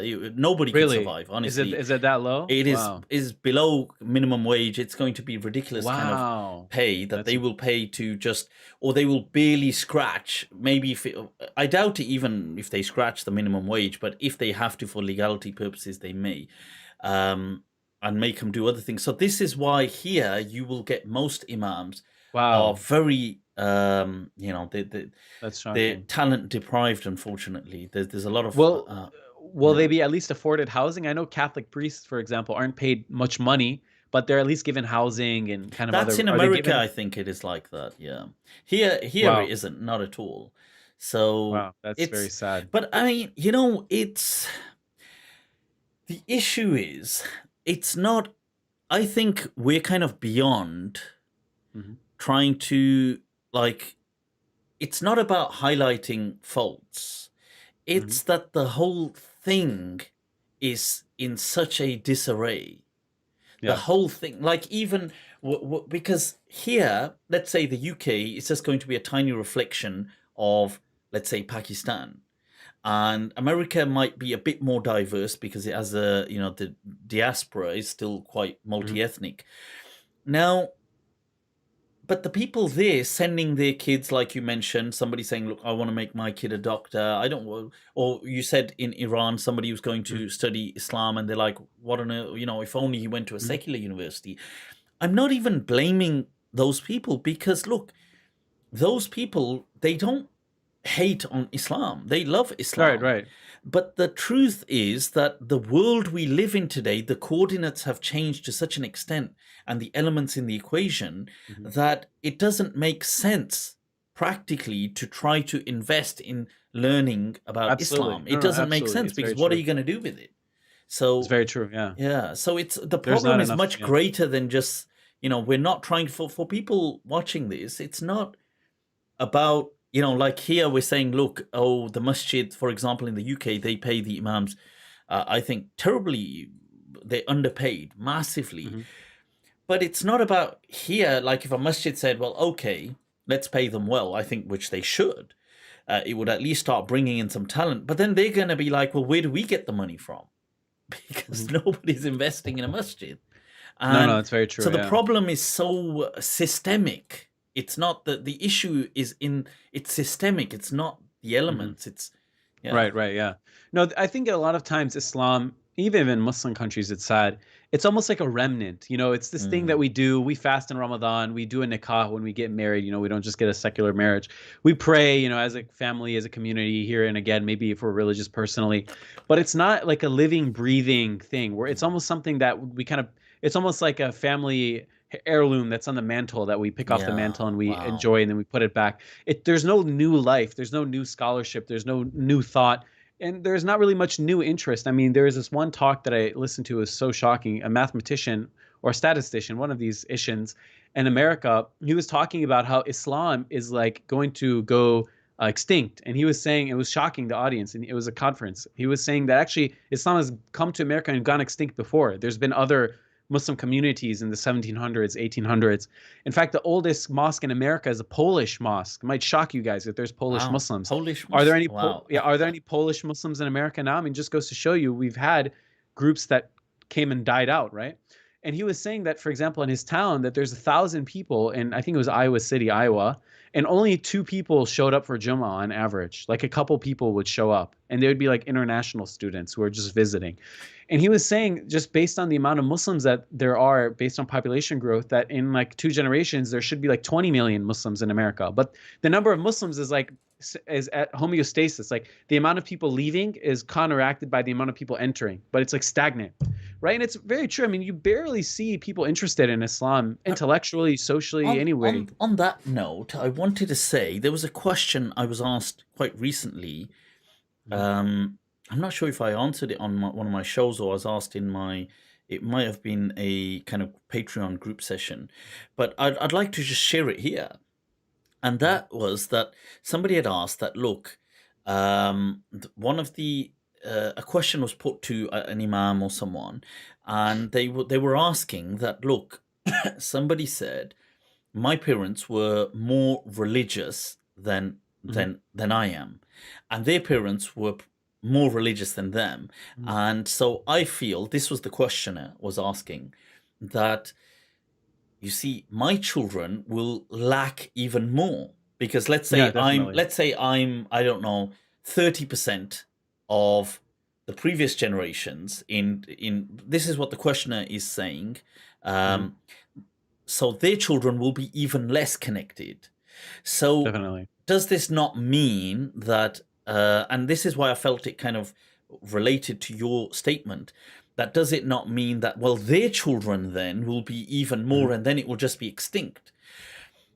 And I asked that, what did the Imam say that you asked, that the person asked this from? And they said, well, the Imam didn't really, Astaghfirullah, don't yeah, say just that. kind of said, but Yeah. I said that I would like to answer, or give a part of an input, and that is that I said that I beg to differ. And I feel that, yes, in part, you may be right, that it is true that my grandfather, for example, always prayed the Hajjud. He always, as far as he could, he would not miss the Hajjud. He would recite a portion, a portion of the Quran every single day, so long as he could. And in that sense, my parents would have been less. And then let's say my generation would be less than my parents, let's say, or maybe some, however, how, if you're looking at it from a certain perspective, I said, however, I feel that our, let's say the younger generation now, our kids or people in that generation, they have a much greater love for the environment. Many of them are much more conscious about helping the poor. Many of them are much more involved in trying to fight the plight of victims and standing up for rights. I said many of them are much more on Iman when it comes to taking care of God's earth, right? Mhm. So from a perspective, you are right. From a perspective, that I said to the person, that what the person was saying, that they may see it from a very ritual Mhm. perspective, that some of the rituals are not as strong, but the meaning of being, like in the Quran, that some of the Arab said, amanna, we We have believe, yeah. Iman. And Yeah. Allah says, you don't have Iman, you may have Islam. Mhm. You may pray, but you don't have Iman. Your qulub, the hearts have not touched Iman yet. And in this sense, tying into what our discussion earlier on, what Maulana Jalaluddin or Rumi is trying to kind of imbibe through his Mathnawi, through these Mhm. stories, through this wisdom, it's that spirit. And I think that there is an awakening, and Mhm. that is actually much stronger than it was before. This is how I feel. Allahu Alam. I feel that there is a greater consciousness amongst younger people than there was in like, I would feel, my generation or people before, Mhm. older than me. I don't know, but your thoughts? No, no, definitely. No, I agree with the essence of what you're getting at, that there is a lot more, they're more socially conscious. It's kind of, let's say, the ethics of Islam or the The values of ethics, Islam yeah, the are more in play. values. More America, I can speak to American Muslims because I'm not from the UK, but they're very politically involved. They're very concerned with establishing justice in society and standing up for different causes, not just, of course, And I'm not things just related trying to to confuse this Muslims. with social justice warriors, but Yeah. I'm No, no, I know saying, what you mean. No, but no. the Yeah. actual ethic, and I think this really ties in so well with going back to, at that time, of pure, a very dark century, like we're speaking about the 13th century for much of the Muslim world. Yet people like Maulana Rumi, people like Sheikh Saadi are trying to teach these things. They're doing a Mhm. very similar, like, they're not emphasizing, I'm not saying they don't value, but they're not trying to just emphasize rituals. They're trying Mhm. to give really values, like take this story away, and Mhm. with it have this value of love. And it's, I mean, it's kind of like, I don't know, there's this, it's kind of going in a way in a circle, we're Mhm. seeing. Yeah. Right, right. No, definitely. There. there, I think both parts are important. That's the thing. Yeah. The ritual is important, and it's, it's wajib and fard for a reason, but it's also Mm. important to pair it with these values of love and Of compassion, course. and Yeah. like you said, caring about the environment and all these things. It shouldn't be either or, right? So if you're a Muslim and you have all these good values, but you don't do any of the rituals, that's not great. And also on the other end, if you just do the rituals but it's totally devoid of anything deeper, then that's also lacking in its own right as well. So that's kind of, I think, the difficulty of Islam is finding a balance. Islam is always the middle path. Yeah. Al-tariq al-wasita. It's like the middle path, neither on this end or that end. So I think Yeah. it's important That's to try to true. balance. And it's difficult, in the world we live in today. Do we even have enough time to just do the basic rituals? Like even just praying 5 times a day is difficult with office life here, day to day, time deadlines. I have to submit XYZ at these times. Maybe only the masjid imam is the person who can pray all 5 prayers a day on time in Jamaat. I mean, otherwise, you hear about these past societies where even today, if you go to Middle Eastern countries, you see kind of a lazy Bazari. He's just sitting there. He sells something he does. If he doesn't, he doesn't. He hears the azan. He goes and prays. He comes back and sits down. It's very easy to fulfill all the obligations when you live in these old school societies. But for those of us living in modern societies, you're commuting in a Western city from work to home. It's Maghrib time. What are you going to do?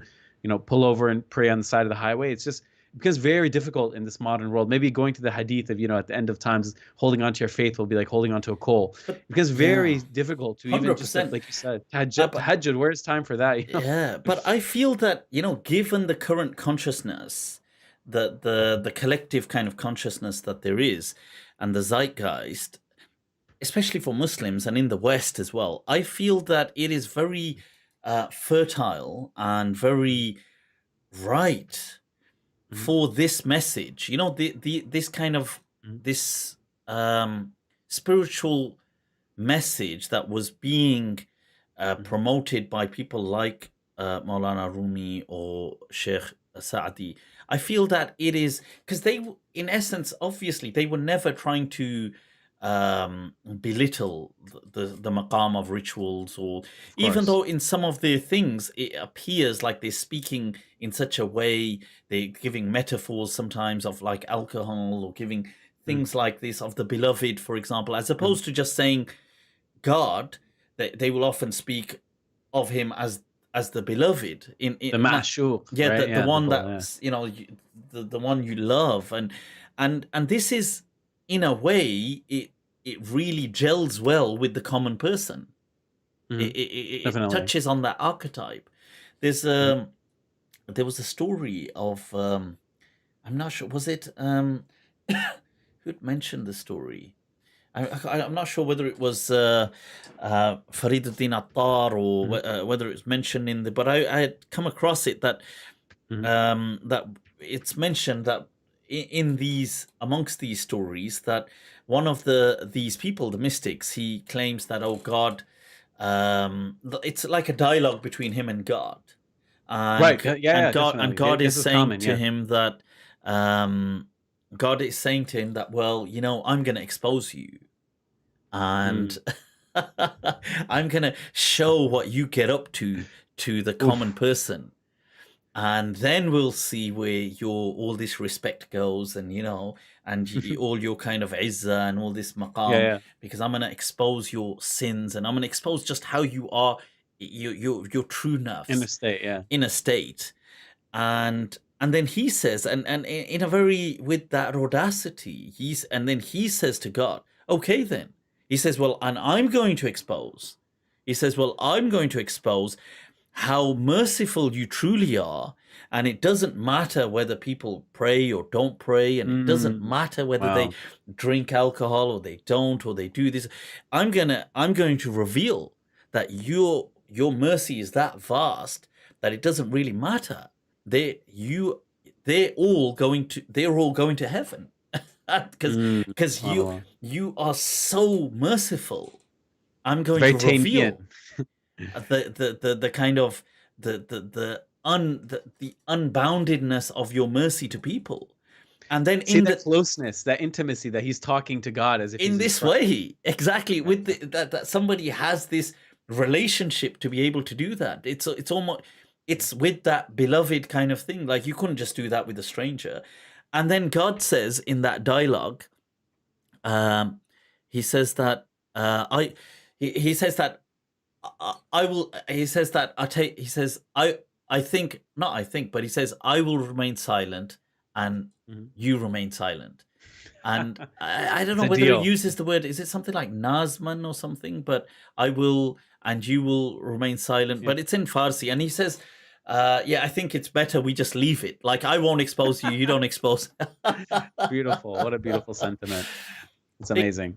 Because it's the whole point is that it's not that these people were belittling this, but it's that sentiment, isn't it? This Right, whole right. new, they were Absolutely. tapping into this archetype that people have of love and of um and they really nurtured it and gave it to people. But what are some are there certain uh, stories or certain things from the either the Mathnawi or the Bustan or the Gulistan that leap up right at you when you think about it?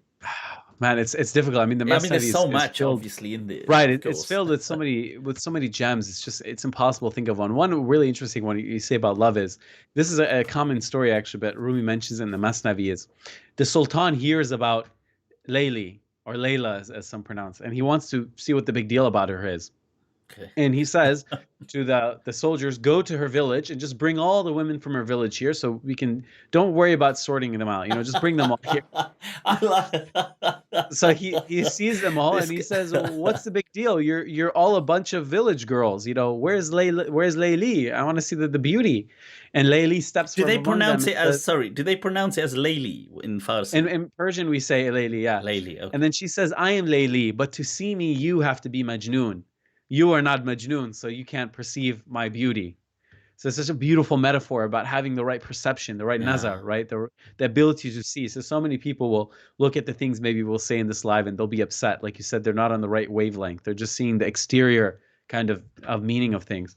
But there's another anecdote Wow. that a sheikh said. He was giving a talk about the fiqh of marriage, an Egyptian sheikh, and he said that a lot of people they misunderstand the point of marriage. They think it's like a scoreboard.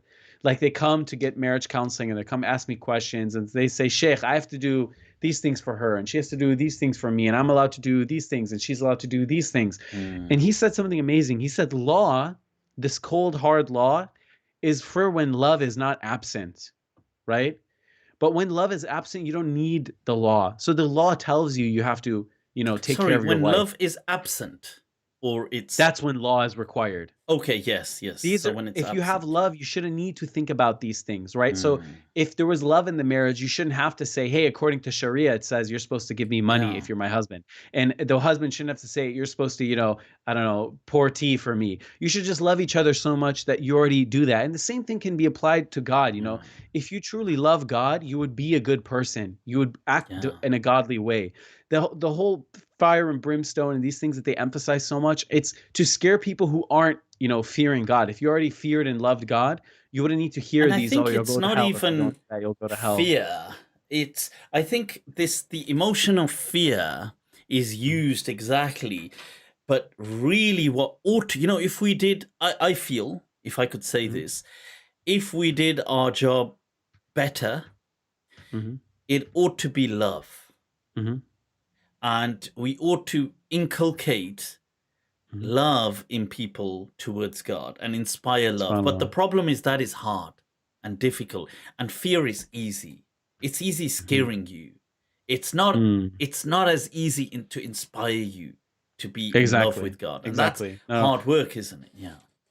that the act of making someone afraid is like belittling and crushing their personhood, their nafs, their honor, right? But making them be in awe of God, making them love God, that's building up the person, right? Yeah, it's And doesn't nurturing, and isn't then it? It's yeah, very, didn't Allah tell us very laqad grow. karamna bani Adam? We have given, dignity and honor to the sons of Adam.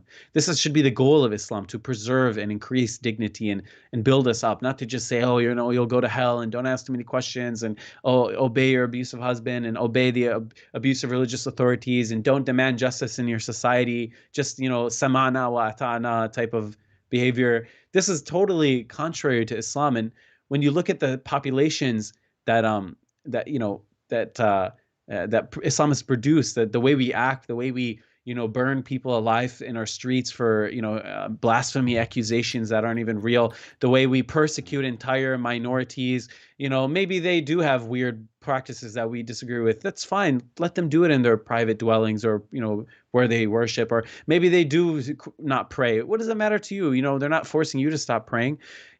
Our populations, it's like, we are not the best ummah that has been taken out of, it says, kuntum khairul ummah kharajat min nas. You are the best people that were taken out of the humanity, you Muslims.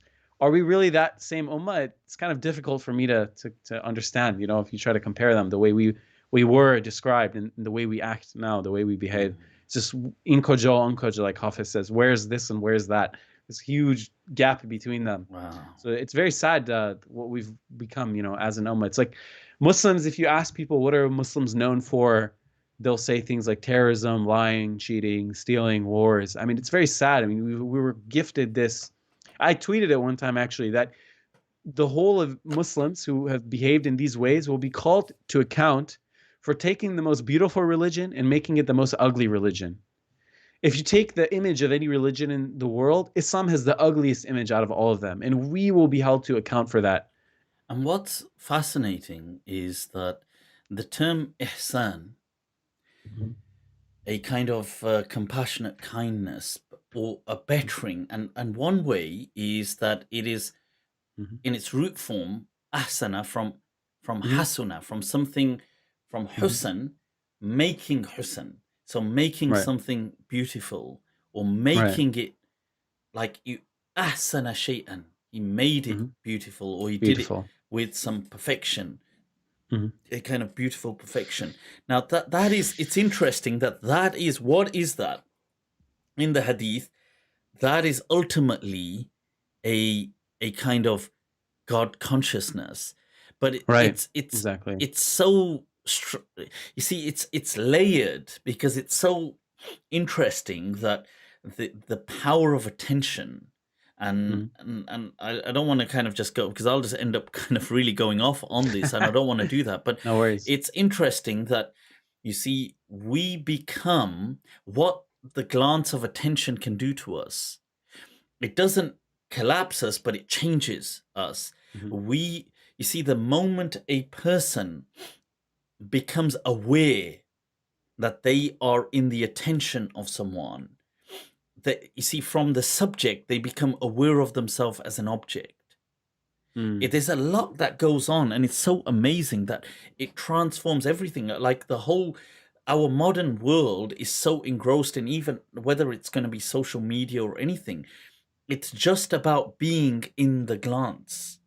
Because once we have a consciousness that other people are conscious of us, it's like a meta consciousness. It changes.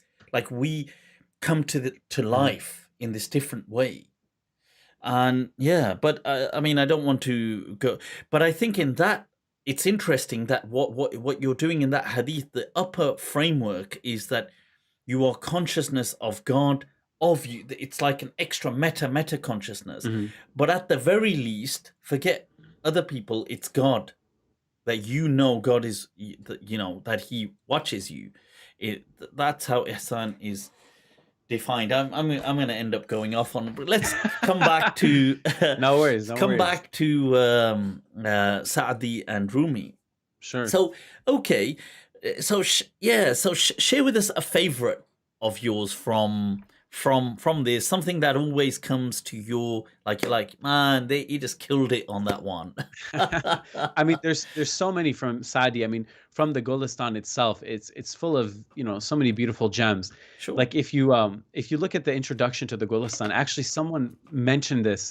They mentioned the introduction is beautiful, and for those who know Persian, I would definitely say that they should read the Persian, but I could read a bit from the English just to show you, how beautiful it is. It says, Bismillah ar-Rahman ar-Rahim.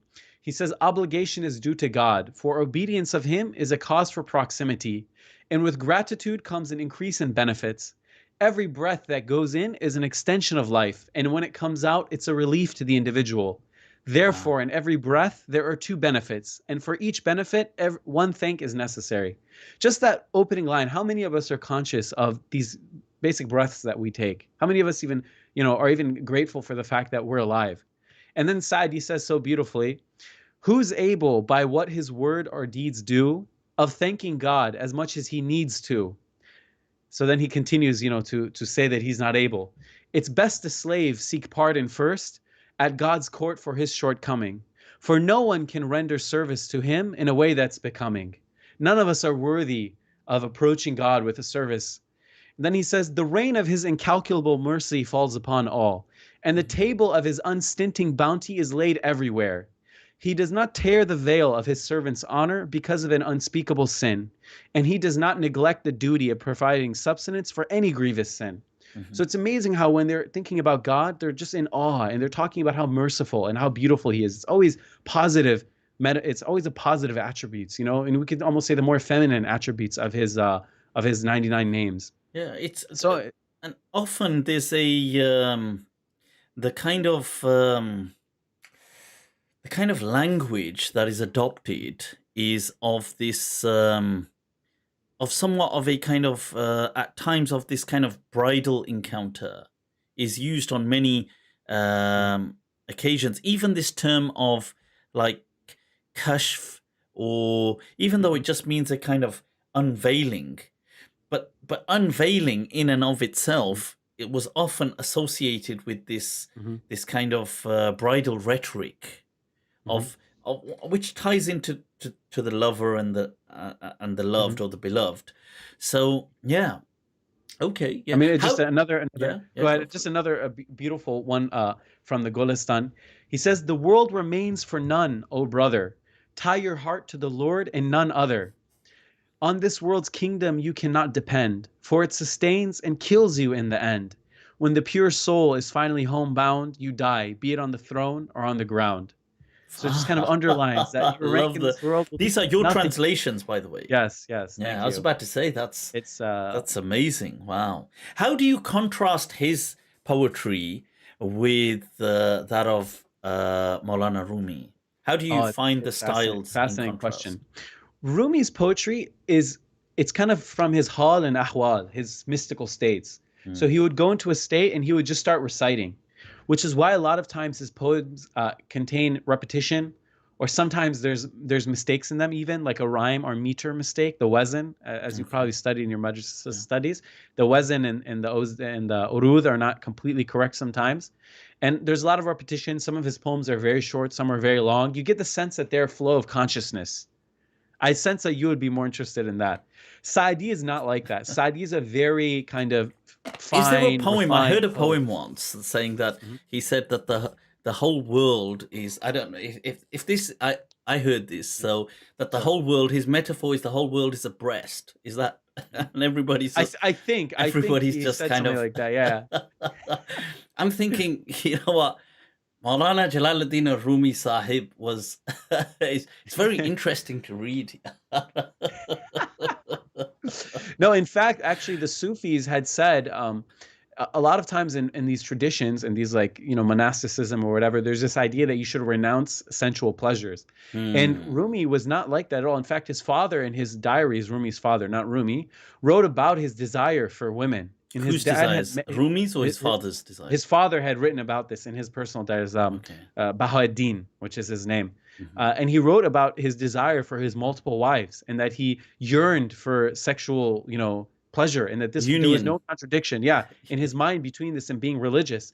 And he even wrote about one time where he said one of his wives entered his room, and everyone used to have their own room back then. It wasn't like now where, a wife and a husband have a room. He would, they would alternate or something. I don't know. And he was in morning prayer, and his wife walked in, and he wanted to start his zikr. You have your wird after your prayer.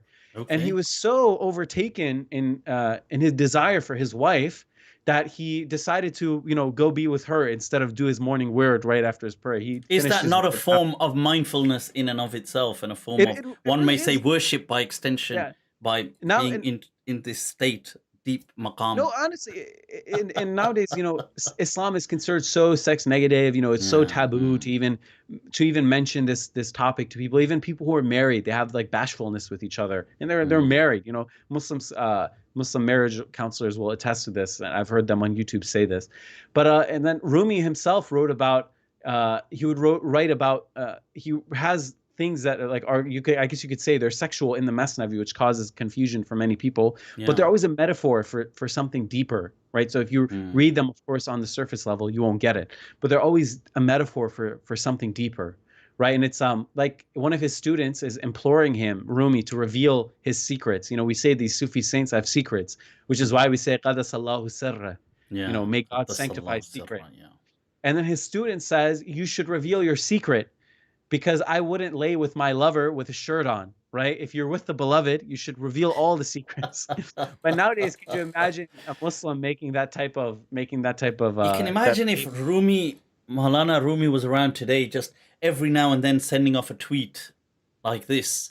He's just saying, if you want to share the secret, just lie with me naked. And this is like his kind of tweet.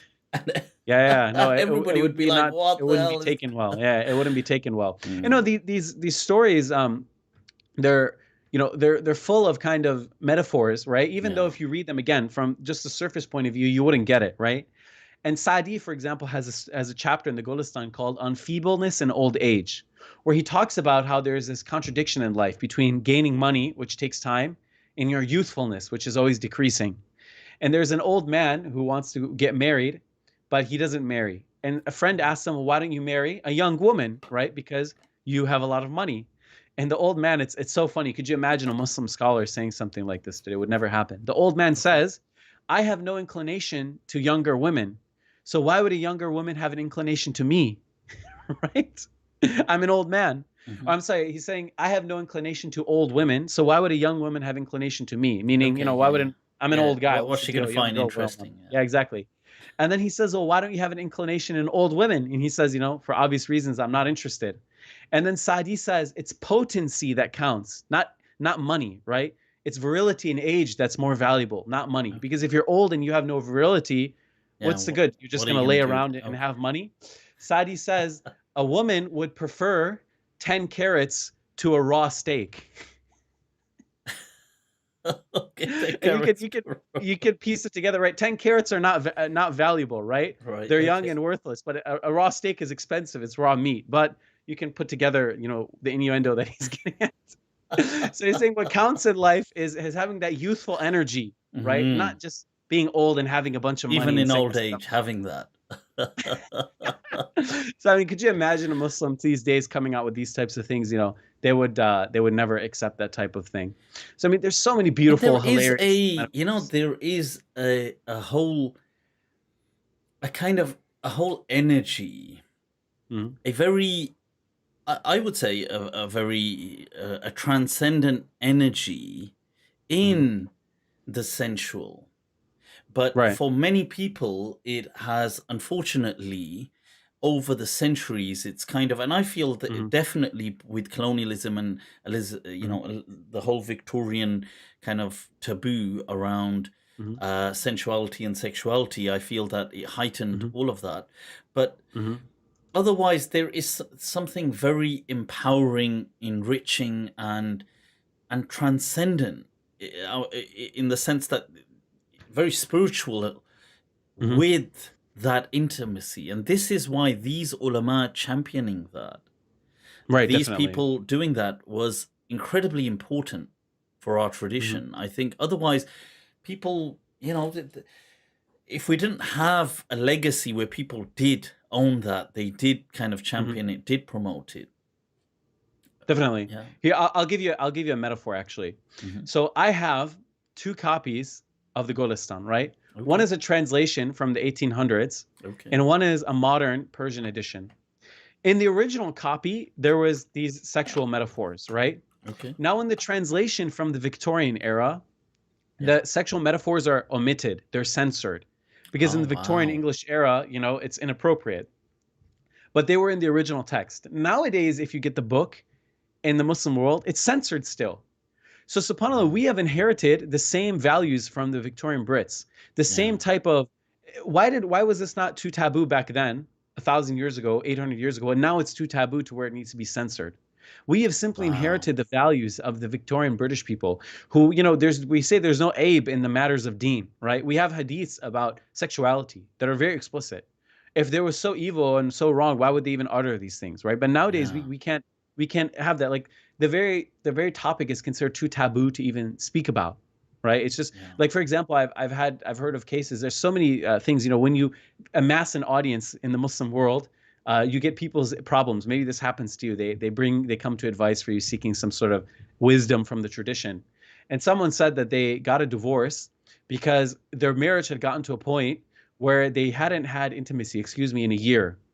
And I wondered, why didn't this get solved earlier? And the person said, "Oh, because I was too embarrassed to tell anyone. It was just too taboo to even bring this up in my culture." Yeah. And I thought, Miskina, I think this is a right it in is our religion, very right? embarrassing But for we can't people to talk bring about up. it. I think it's very Yeah. embarrassing. I've heard that from several people Mhm. on relationship kind of matters, that they've not been intimate, let's say, for years. I've heard Yeah, yeah. several years, not just like 1 year. Yeah, yeah. And in many ways, it's this. Is you see, this is obviously indicative of a person. I mean, this is a personal relationship between Mhm. people, two people, Mhm. but it's also indicative, by extension, of that kind of spirit that Mhm. people then carry. Because if there isn't a secure intimacy, Mhm. it it kind of echoes a profound compassion of humanity. It brings Definitely, a definitely. person, because if a person does not have their own in their own lives, they don't Mhm. have a secure Mhm. sense of intimacy, they will Mhm. definitely find reflections of that in their kind of Mhm. professing, or handling, or expressing uh compassionate humanity. So Mhm. yeah. No, no, I think we need to look at the way Muslims were before colonization, and we need to ask ourselves, how did we get to where we are today? Where someone in the comments said, there was no taboo around sex in the Prophet's time, alayhi salatu wasalam. Where did this come from? Where did we inherit this? And in that example I gave you, the person's family was upset when they finally mustered up the courage to say, "Hey, my rights as a spouse are not being fulfilled." The family was upset, saying, "Is this something you bring to us? Keep it to yourself.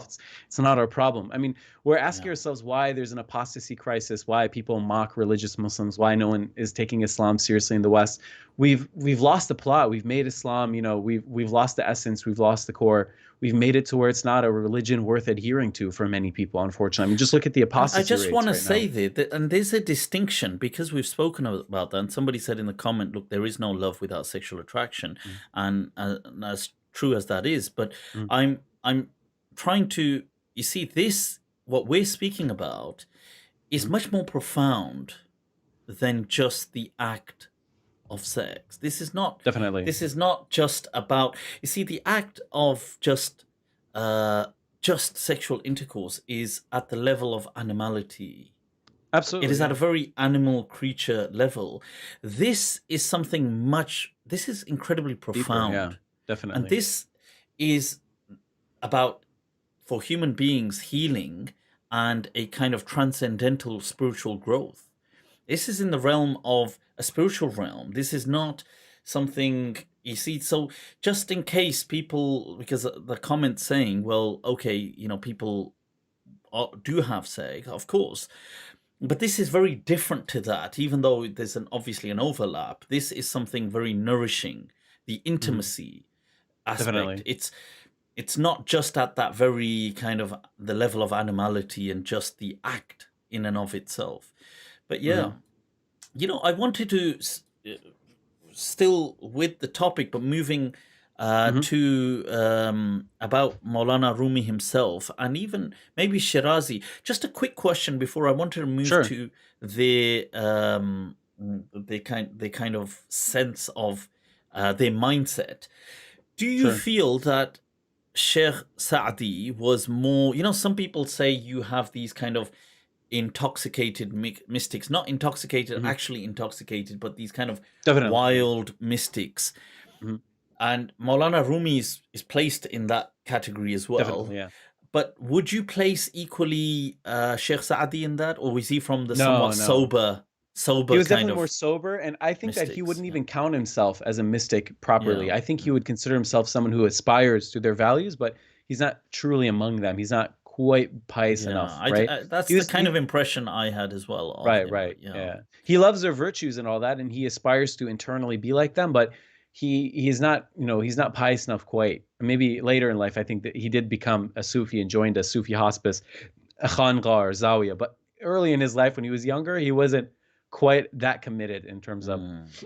I excuse me, in wanted terms of to practice. ask. I had speculated previously, and in my video, uh, I had speculated that I believe it's possible that many mystics, including Maulana Jalaluddin or Rumi, would have encountered.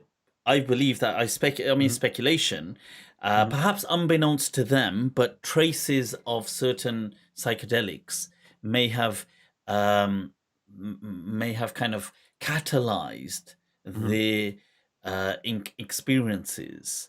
So I did mention that, for example, the reed from Mm-hmm. which the ney, from which the flute Right, right. is made, that a common. So I have a video on psychedelics are not haram. It's on YouTube, and it's a very detailed video, and there's a certain point where I touch upon this as well, and I highlight that the ney, which often Maulana Rumi is addressing, and Mm-hmm. he's very fond of this flute, that he's always in much of his poetry, Mm-hmm. that it's made of a particular reed. And I show a certain kind of popular reed in that region that is often used for Mm-hmm. flutes and things, which does contain DMT, or No some of way. them, Wow. yeah, some of them even have 5-MeO DMT. Is that Now, what Joe Rogan talks about a lot? I think he yeah, mentions yeah, it yeah, of often. Yeah. course, yeah, definitely. These are the ultimate. These are the advanced kind of what they call the. I mean, they would call DMT the spirit molecule and Mm-hmm. 5-MeO the God molecule, because you're just going Mm-hmm. straight to God on that one. And the point is that, let's say if you do try to ingest Mm-hmm. some DMT, tiny traces, let's say, because Mm-hmm. of it being, the lips Played, being yeah. wet and you're kind of like constantly on this, even if you ingested large amounts, you see, DMT ingested would be invalid, because it wouldn't really do anything, because the stomach, I mean, in the gut, we would have these enzymes, monoamine Mm-hmm. enzymes, which would inhibit DMT. Right. But there's certain MAO inhibitors that are found. So hence the shamans and people, when they make ayahuasca, they have to Mm-hmm. combine both the DMT and the MAO inhibitors. Oh, okay. I But see. what's interesting is certain things contain natural MAO inhibitors, like the harmala seed. Now, Interesting. which is interesting, because Rumi, in a lot of his poetry, speaks of the drink made of harmala seed. And there's a Right. certain I've come poem across that. Yeah. which he says that there isn't even enough room for one more seed. And so, if they were drinking these drinks that were rich in MAO inhibitors, and at the same time having tiny, even if it was tiny traces of, let's say, DMT getting into the system, it could catalyze that whole experience. And in some ways, it would make sense that when they speak of this kind of oneness, or this non-duality, or they speak of, they kind of, it's a different realm. It's like Mm-hmm. it's not a normal, it's a very transcendental experience that the person is having. So I had speculated that I feel they may not have known, but these things may have catalyzed the experiences, as Mm-hmm. in boosted their experiences. Mm-hmm. This is not in any way to rob them of their experience, or Right. to Right. kind of detract, because it's still them. It's still their whole Definitely. mindset. These Definitely. things Yeah. Yeah. they're not fake. They just, it's like saying, let's say a person goes to the gym and they take supplements and they take stuff. It is still them putting in the hard work and Right. doing, Right. you're not, Absolutely. you could Yeah. just I sit get at what home you're and saying. take Yeah. Yeah. something. Somebody could use steroids sitting at home. It doesn't really do anything. Right. So Absolutely. I mean, you wouldn't just get muscles, but that's my point. Right, But right. yeah, I don't know if that's what your thoughts are That would on be that. cool if you could just take a steroid and grow muscles out. That would be, No, in yeah, terms of Rumi, I mean, it's impossible to know. I yeah, mean, it's the theory, impossible. Yeah, it's plausible. I can't, comment any conclusion. But what I would say is there's groups even today that exist in the Muslim world, and I won't expose where, but in certain places where, I don't know if DMT is the word, but certain kind of psychedelic style substances like mushrooms, etc., yeah. or I'm a opiates. strong advocate for what all of these, by the way, what we call entheogens, because people call them hallucinogens, but people of the path call Right, them right. would call them entheogens, things that connect you to God. So I do. I'm very strong advocate of these things. Where obviously there's issues of Mhm, legalities are separate, and people in different countries there's different rulings and different mhm, laws, and um, but my point is that these things I do feel that they are incredibly valuable. mhm, If, like anything, if used correctly, they are a source of healing. They are sacred kind of medicine. mhm. But yeah, you're saying there's people that host I these think, things yeah, as well. there's some Okay. people who, I don't know if Sufi is the right word, but they're definitely spiritually inclined, Yeah. who use opiates or things like, I don't know, I guess hallucinogenics. I don't know if that, you said that's not a word you like. I also, speaking of the medical element, I read that Sacred they medicine were, they is were the finding word we out that it normally could be a use. cure to PTSD. That's very interesting to me if Yeah. that's true, and I It would is. be No, interested no, to find it's out. unquestionable. Wow, that's very cool. That's crazy. Psilocybin, which is found in mushrooms, is it cures depression. It will cure PTSD. I mean, it results in neurogenesis. Like you'll actually create new kind of synaptic pathways and Right, right. in the brain and new neuronal kind of connections. Mhm. Even a single dose of these things, and DMT is like that's like the sheikh of this arena, if you like. With Right, right. They were yeah, legalized in my city, actually, in Detroit, Michigan, or decriminalized recently. Very recently, they were decriminalized. yeah. So if you ever It's visit us, Sheikh, you could use them legally here. 100%. I mean, I'm sure that would definitely be that would be awesome. I To me, it's absurd that these things could ever be criminal in any way. Mhm. I find that absurd, and I find it honest as a person. I find it insulting to human intelligence to say that certain plants, Mhm. which alter consciousness, Mhm. would be prohibited by a state. I mean, a Right, yeah, government that's a good would point. get Yeah. involved to say you couldn't take this plant, whereas you could drink alcohol, which results in, Right, right. I was I gonna say believe it's that. the fourth, leading cause for, um, I believe amongst the Death, top yeah. leading causes for death, and Definitely, and definitely, that's yeah. by extension by things like reckless driving and other things. It's not just death by direct consumption of alcohol, but what it Mhm. does in society. You could do that. You could take cigarettes and smoke that. If the government is so concerned about Right, right, health, yeah. but you could have fatty Definitely, foods, yeah. and you could just a person, if they try to just eat Big Macs for so many weeks in a row. I mean, in the Right, right, yeah. documentary, it resulted in cardiac arrest. Uh, how could it be that sacred Yeah. medicine is taboo? And to me, I find it just I find it so profane that the Mhm. governments in Right, different right. countries actually think that they have a stake in that. That we get It's to, interesting yeah, because, if you're dealing with a secular state, you're not talking about an Islamic state where, yeah, the muftis and the qazis would decide what's allowed and what's not. If you're dealing with a state where it's just simply like applying some sort of standard or logic or reason, well, if alcohol is legal, then either it should be illegal with all the substances, or these yeah. kind of not so harmful substances should just be legal alongside alcohol. It doesn't quite make much sense. I mean, I understand the argument that it causes harm, but alcohol causes, so then No, decriminalize there's no. alcohol then, When they say it causes harm, there is no. Where is the data? Like, when they say these things that Yeah. it causes harm, they say, well, oh, well, there's a chance.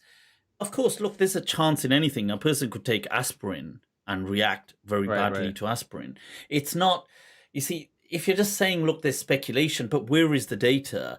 There hasn't been, like, you could take psilocybin, for example, mushrooms. there hasn't been even DMT, there hasn't been generally a single death on these things. They have highlighted, I know there's certain cases that they try to highlight, but people in those cases have been doing. So, for example, there's a case where a person has been taking cocaine, taking Oh heroin, my God. taking this, Okay. drinking alcohol, and taken some of these DMT. things. But these are such, I mean, to take a case like that and use that as an example, I find it's once again, it's just the realms are different. You could Right. not Right. get something which increases love, compassion, humanity, which increases, which makes people actually believe in God. You could not take something like this, and I'm not saying everybody should do this. Let me be Hmm. clear. I make it very clear, even though I'm very passionate about this genre. I make it very clear that this is not for everybody, Hmm. just as anything is not for everybody. And somebody said that, look, in the comments that they said, oh, right, I'm just trying to find the comment. I heard from a doctor that psychedelics don't always give you the positive effect. Often it's negative. I mean, often, I don't know which doctor said that, clearly doesn't have the data often. But to say that worsens patients' mental conditions. So, okay, I know of certain cases when they're possibly speaking of psychosis. But look, what I'm trying to say is that I don't believe this is for everyone. And I would never say it's for everyone, just as anything is not for everyone. Going to the Yeah, definitely. gym could be entirely reckless for somebody with a particular debilitating condition. If you've got something that, let's say, you're going to the trying to lift weights is going to, Hmm. like, let's say you've got a spine condition, spine where it's incredibly delicate. You trying to go to the gym is devastating. I mean, it's not Hmm. healthy for you, and it will just result in severe damage. Anything, just saying, well, if you've got issues with your joints and you say, well, I want to take up jogging, Hmm. this is actually detrimental for you in that Right. condition. Right. So not e- everything, or at least for the most part, everything is Hmm. is not for everybody. So I'm not trying to Absolutely. say that people should just go out there and do these things. And I also feel that it's something very. I do treat. I feel that it is sacred and it's for serious people. People of that path. It's not a joke, and it's not something which is for people to take as a recreational kind of Right. I understand entity. what you're It's saying. not Yeah. like, not to mix this up with things like people smoking weed and pot and stuff like that. That's a very entirely recreational activity, nothing to do with God and nothing to do with um, the spiritual realm or the realm of consciousness. That's just purely dunyawi, Right, right. I Yeah. understand what you're getting at. Yeah, definitely. But No, yeah, I mean, these were my there's thoughts there's on it. definitely. I mean, this is a very interesting conversation. Just for the record, I mean, my opinion about these things has not been expressed. Right, it's just the dear Mufti, because a lot Yeah, of yeah, people yeah. will take this out of context and say, "Oh, why is it true that you said this about?" I mean, I hear all kinds of crazy No, things. and I've Just for and clarification's sake. this is not, so for example, this is not uh saying that go do this. And I've said that very clearly. It's not for everybody. And it's something sacred. It's not something which is to be taken lightly, and it's not recreational. And if anybody's embarking on these things recreationally, that's wrong. I feel that's almost like a sacrilege, It's kind of because reckless. Yeah, yeah, I see what because you're it's saying. it's reckless. It's not, Hmm. that's not what these things are. And then each country has its legalities, and they have their own laws, and they have their and different countries vary on them. But my point was, I'm not and you've not said this, and I'm not projecting this Hmm. onto No, you. of I course, was of just course. Yeah. bringing this up as trying to say, well, I do feel that these things definitely catalyze a particular journey to God. Now, I'm not saying you can't attain that without it, but I do feel that the profundity of certain journeys that have been undertaken, I feel were definitely to me that it's likely that these were an ingredient in that. And even with people like Maulana, Jalaluddin, or Rumi, this is my Hmm. speculation. I could be entirely wrong. Yeah, No, I mean, anything is possible in Allahu Alam. I mean, I'm yeah. interested. I'm definitely interested to see research on that, and in terms of studying what was written by him, and if if that's the case with the reads and the drinks and things like that. No, I'm definitely fascinated. I mean, I have no bias with the truth one way or the other. If it turns out to be true, I mean, that would be something interesting to get to the bottom of. But I think that, like you said, many spiritual traditions have kind of incorporated certain substances into their rituals. I mean, it's not, not officially done, or I No. guess not over the table done in Islam. So I have no idea, what place it ever had among Muslims. But it's not impossible. I Many think it's things that. ironic, actually. You'll find that most religious traditions shun any kind of sacred medicine because they feel that it robs them of the claim to Right, yeah, I see what you're saying. spirituality.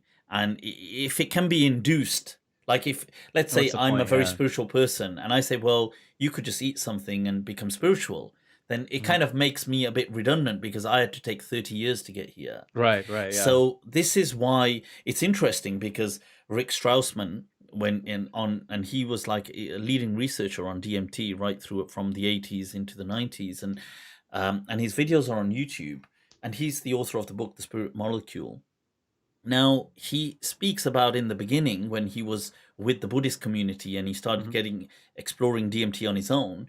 Yeah. When he told them about it and his research and he started writing, he was, they had not only a falling out with him, they actually Wow. excommunicated him. Oh, wow. The Buddhists actually, anathematized him and did takfir, Wow. their That's version odd. of calling him a kafir, because they asked him to stop writing about this, making these claims about DMT, that it can induce these spiritual states of consciousness, and because he was arguing that the states that it would bring would excel, if not match, it would excel the meditative kind of states that the Buddhists Interesting. induce.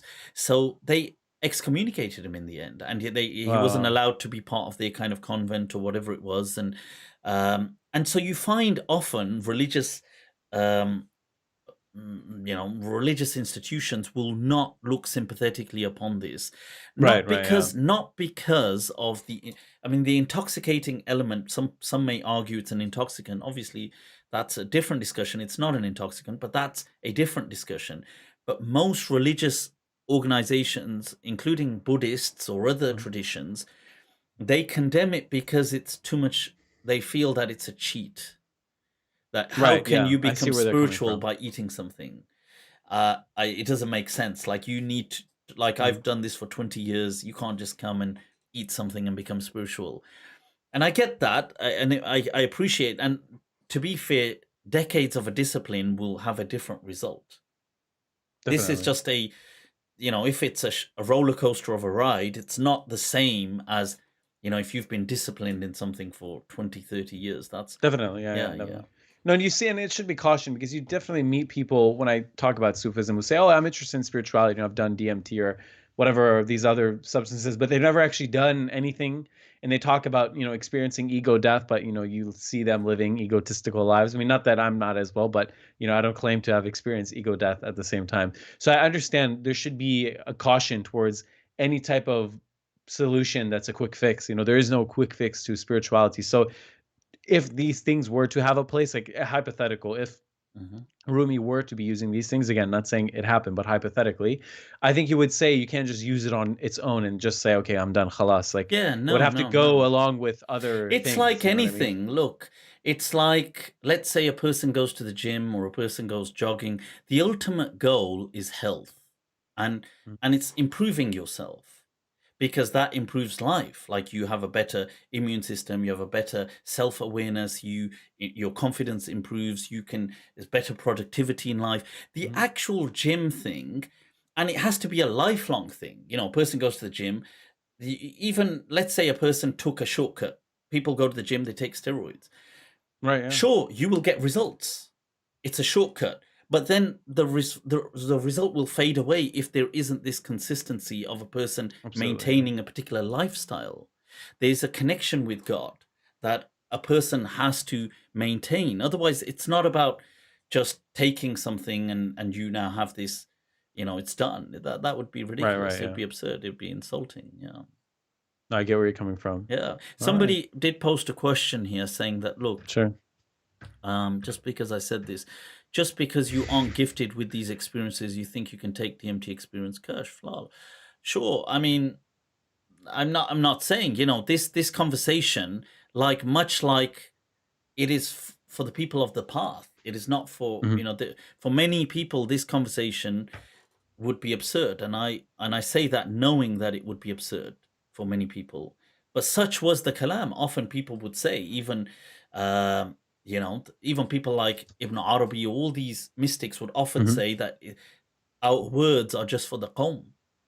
That Right. don't this the people Mhm. who are not of this path They can't hear it, yeah. ignore us. It's Or not. they would get executed, some of them, for breaking the secret, like Hallaj. Yeah, That Sufi said that his sin was that he exposed secrets.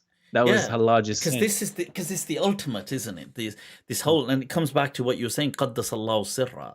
May Allah, Mhm. Sanctify it. sanctify His secret, but keep it a secret. Mhm. It's about. And yeah, and in line with that comment, somebody had said that, look, there were whole cities and centuries of Muslim mystics. The answer is not, they weren't all accidentally getting high in terms of the specific example, in Mhm. terms of Rumi. Honestly, it's a ridiculous stretch. Mhm. It's, if you say so, sure. I mean, you see, Mhm. it's not, there's, you see, these things are much more profound and pronounced than people Mhm. imagine. It's not that people were getting accidentally high. It is a Mhm. lifetime. It is a path that lasted an Right. entire lifetime. It's Right. not something like they just stumbled upon it one day and they were now saints. It's not Mhm. like that.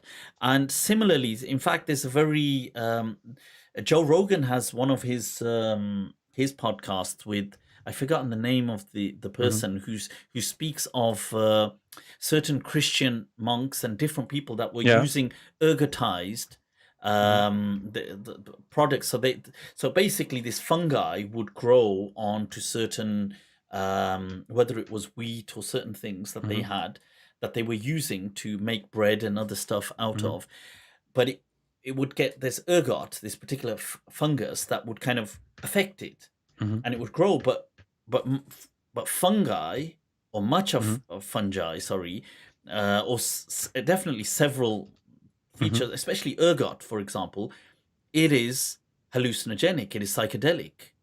Fascinating. So just because mushrooms are just fungi, they're fungi, they're not plants. Right. So the thing is that in that case, all these monks, and he had this book on it, you see, they were consuming, and he's showing from the research, ergotized kind of staple diets. Now, this was obviously, it wasn't, and you had entire people in regions consuming it, because this is naturally growing stuff. It's not, you wouldn't know, because it's not like if you had bread that was fergotized, like the wheat and these things were ergotized, you wouldn't, people wouldn't generally know. It's not like an obvious thing, and it wouldn't necessarily have that effect. Maybe some Mhm. people consuming more, maybe some people weren't. And it's not, you see, today we live in a day and age where everything, you pick up a product and it tells you everything's on it. It's labeled, It's right? Yeah. not as simple as that. So to say, well, people never had this, they weren't just stumbling upon accidentally getting high. It's not about, see, this is never, by the way, you don't use the term high for this. Mhm. Okay, see, now that goes to show, because people use the term high for things like cannabis and that kind of, those kind of drugs. This is not a drug in that sense. You don't say a person is high on Mhm. mushrooms. That's I mean, you could, but that's not what it doesn't produce a high. Okay, Mhm. so it's more. But anyway, so the point. I just want to read that comment because the person Mhm. said it. So I think it's true. You can't prove these things. We can't prove that that's the case, but we can speculate, looking at some evidences, looking at when people write, and especially the mystical experiences, like when they write about alamul nasut and alamul Mhm. jabarut and alamul Right. malakut, Right. and they write about these things in their books. And good luck with that. Try and read it and understand, what on earth are they even talking about? What are these Right. Right. worlds It's that true. they speak that they've experienced? They say, I've experienced the Malakut realm and the Jabarut realm and the realm of this, and there were lights and there were these things, and there was. What are they talking about when they say all these things? what worlds were they in? And when they say, oh, I went to this realm and the spirit of here, the spirit of Abu Bakr radiallahu anh symbolically represents this world and this represents that world, and then they're like planets, and I don't know, because to me, we can all just guess. I would assume, that's very esoteric speech, which is, but yeah, I don't know. It's all part of the legacy, this kind of talk. And a lot of mystics have it. And obviously Ibn Arabi has it, Hallaj, all these great, I mean, especially that tradition. Rumi as well, arguably, I mean, has a lot as well, which people would say is quite, can be bewildering, I suppose, to certain people. Could be. It could be. I don't know. Allahu Alam. It's hard Allahu Alam. But yeah, I thought it's interesting regard. because somebody had mentioned it and it got me all triggered on the subject. But is there, I know we've taken loads of your time as well, Ustadh. Is there something to kind of conclude, a particular favorite that you'd like to share as an extract from Maulana Jalaluddin or Rumi, or something that comes to your mind that you think, yeah, this is an epic takeaway for people? Oh, definitely. One favorite I have from Saadi that really, I think, talks about kind of the essence of Islam. Really, it's just a few lines. It's only three couplets. It says, "The sons of Adam are limbs of a frame, for in creation from one soul they came." So the sons of Adam means human beings. And when he says limbs of a frame, he means they're body parts of one body. Humanity is a body, and Arabs, Persians, South Asians, Chinese, etc., are all different limbs of this body, right? But they came from one essence, from one soul. So the sons of Adam are limbs of a frame, for in creation from one soul they came. Then he says, if hard times cause one member to feel pain, at ease and rest the others can't remain. So just like a body, if a piece of it is hurt, if a toe is stubbed, your whole body is upset, and that's the hadith as well, isn't it? The whole, right, exactly. Yeah. What is the Farsi? Do you have the Farsi there as well? Yeah. So he says, Bani Adam a'zای یکدیگرند که در آفرینش ز یک گوهرند, or sometimes ز یک پیکرند. گر عضوی به درد آورد روزگار, دیگر عضوها را نماند قرار. So the other parts cannot feel ease. If the one limb hurts, the other limbs can't feel ease. If I stub my toe, my whole body will be upset, right? If I break my finger, God forbid, my whole body will feel upset. So if one part of humanity is suffering, then all of humanity should feel suffering. And then he ends it. He says, تو که از مهنت دیگران بی غمی نشاید که نامت نهند آدمی, which means if a limb's in pain and you do not care, the title human being you can't share. So if another human is in pain and you're just heedless, you don't care about the suffering of others, it's not worthy to call you a human being. So this is not only the essence of Islam as per the hadith that you've mentioned, but it's the essence of being a human, is to be concerned with the welfare of others, to care for others, to have love for others. And a concluding thought, and other thoughts, that was a poem, is I would urge all the Muslims and all non-Muslims as well who are listening to explore the Islamic tradition, not just what has been handed down from your parents, or not just what the Friday Imam from the pulpit tells you this is Islam. Explore Islam on your own. The Quran always talks about tafakkur and tadabbur and it says ya'qilun, those who think. لِقَوْمِ يَتَفَكَّرُونَ, this is for the people who think. Think about Islam, explore Islam, read books about Islam on your own. Make it a personal journey, not just something that has been handed down to you. And any favorites of Maulana Rumi before we go? Anything you want to share? Is there a couplet or a particular? There's just a beautiful. Let me bring it up. Unfortunately, I don't have it memorized, so it's a fault of mine. We should always strive to memorize as part of the Islamic tradition, where such a beautiful couple lines. So Rumi says, حیلت رها کن عاشقا دیوانه شو وندر دل آتش درآ پروانه شو. So he says, oh lover, get rid of your tricks and your games and your these things of the world. Go crazy. Okay, right? So what's that in the Farsi? Divane show, go crazy, go crazy. Show. Yeah. Okay, become a and divana. Then he says, come out of this fiery heart, this heart that's full of worries and pain. Parvanisho, become a butterfly. Become a moth. Become a butterfly. Yeah. Yeah.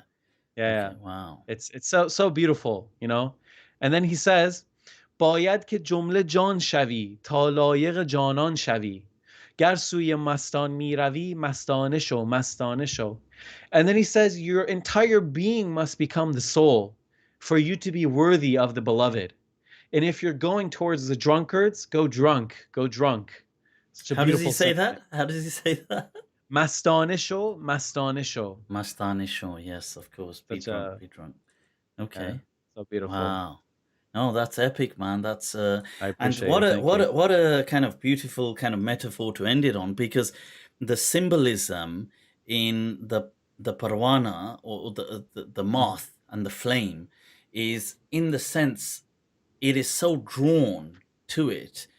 It is inexplicably and illogically drawn to it, to its own. It has to Detriment. but it has to ultimately self-annihilate in it. Yeah, burn up. And that's the kind of the yearning towards God, that transcendental love, and ultimately resulting in that ego death.